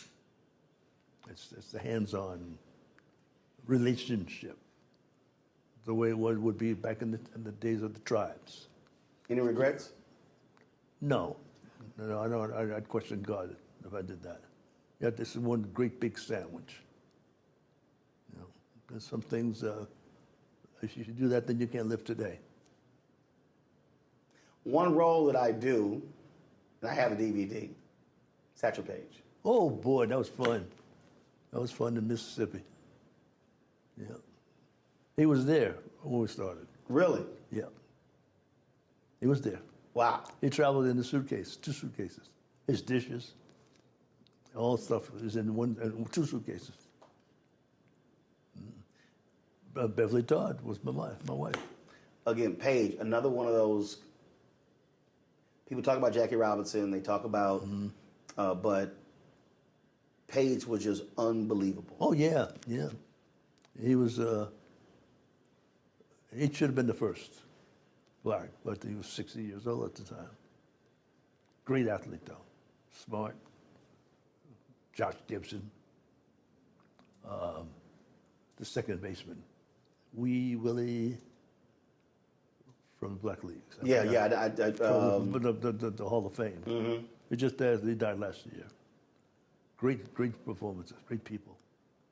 Josh Gibson, all of them. You crossed paths with so many people. Yes, sir. Yeah, very grateful. Who would you say, and granted, you got lots of choices, that was just absolutely fascinating? Anwar Sadat. I had to play him. There's very little look on him on films for him speaking. So I was invited. He collected black artists, Roots. He had a whole private library, which is how I got to play his part by his wife, Jihan.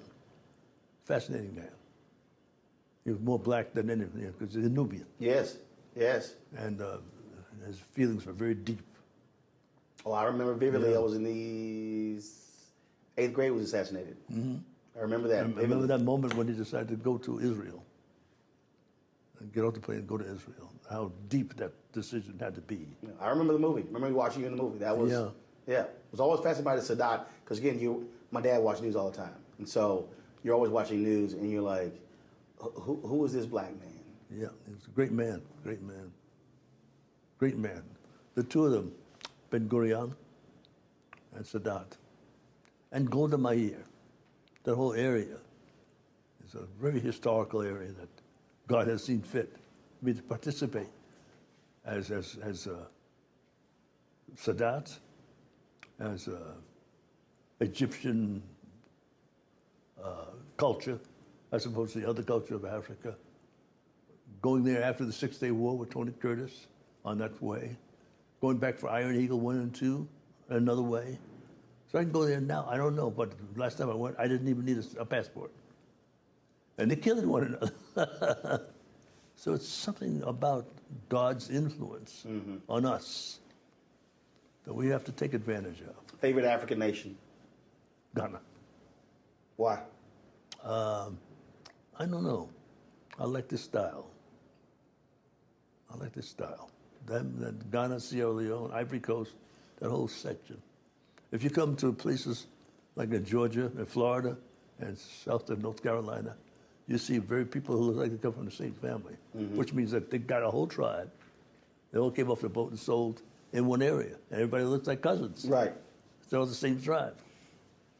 That has the good answer. And then the one that was not expected is if you have the whole tribe put together, watch out, they're going to come back together and do their old roots and stuff. And that's happening. 100 years from now, as going to be a kid, it's going to be clicking through, and they're going to come past movies. There might be a bookstore coming past this book, and they might go, Luke Gossett Jr. They might be Googling, might be looking it up. And they're going to see this long history. They're going to see these long career. What would you want that kid 100 years from now to know who Lou Gossett Jr. was? I want them to get it out of the book. And out of the book 100 years from now would be a thumbprint button push. So you can learn about me or Sidney or Harry by going. We need to do that before we get out in the street from our parents and our grandparents. We have to know who one another is. We all have the same basic family rules, I believe. We have to honor and obey and respect. We have to be more like the tribe that forced the man to make us slaves. We had the keys to the kingdom. We had rule over Russia. The first one's really in America. But that's over. We made our mistakes too. We need that respect back. First, we have to give it to ourselves. So that keeps that age, that elder relationship, which is what I'm doing for what it's worth. 100 years from now, it's going to be easier. Go. So that's what I think. I'm not going to be here 100 years, but you never know what God does. It's going to be easier, I think, in the not too distant future for us to talk about Sidney Poitier and Harry Belafonte and Ruby Dee and Paul Robeson. It's not just a personal memory. They helped me a great deal. But the kids behind me and behind the other kids, it's going to be easier. I just want their curiosity to be strong as mine is, to know who they are. People you might not know. You know, there's so many. Roxy Roca, Maya Angelou, Raymond St. Jacques, Charles Gordon, some great ones out there. And these kids don't know who they are. Last question for you. We began you talking about God waking you up every day. And when you are doing something, when you are, whether it's with your foundation, whether it's when you're speaking, whether it's a podcast, whether it's when you're acting,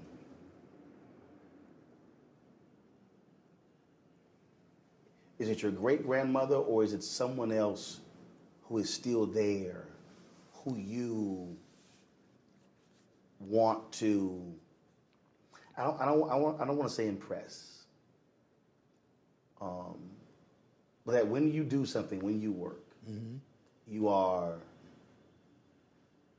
thinking of this person and thanking them for what they put in you. Who is that? My mother, my great-grandmother, and God. But the elders fed me. Mary McCrosby-Thune's counterpart was in the First Baptist Church was Madam C.K. Chappelle. They dressed the same. The aunts, the women, the churches, the black church was very powerful. Those women had, the ones got to schools, and they smarter than they were expected.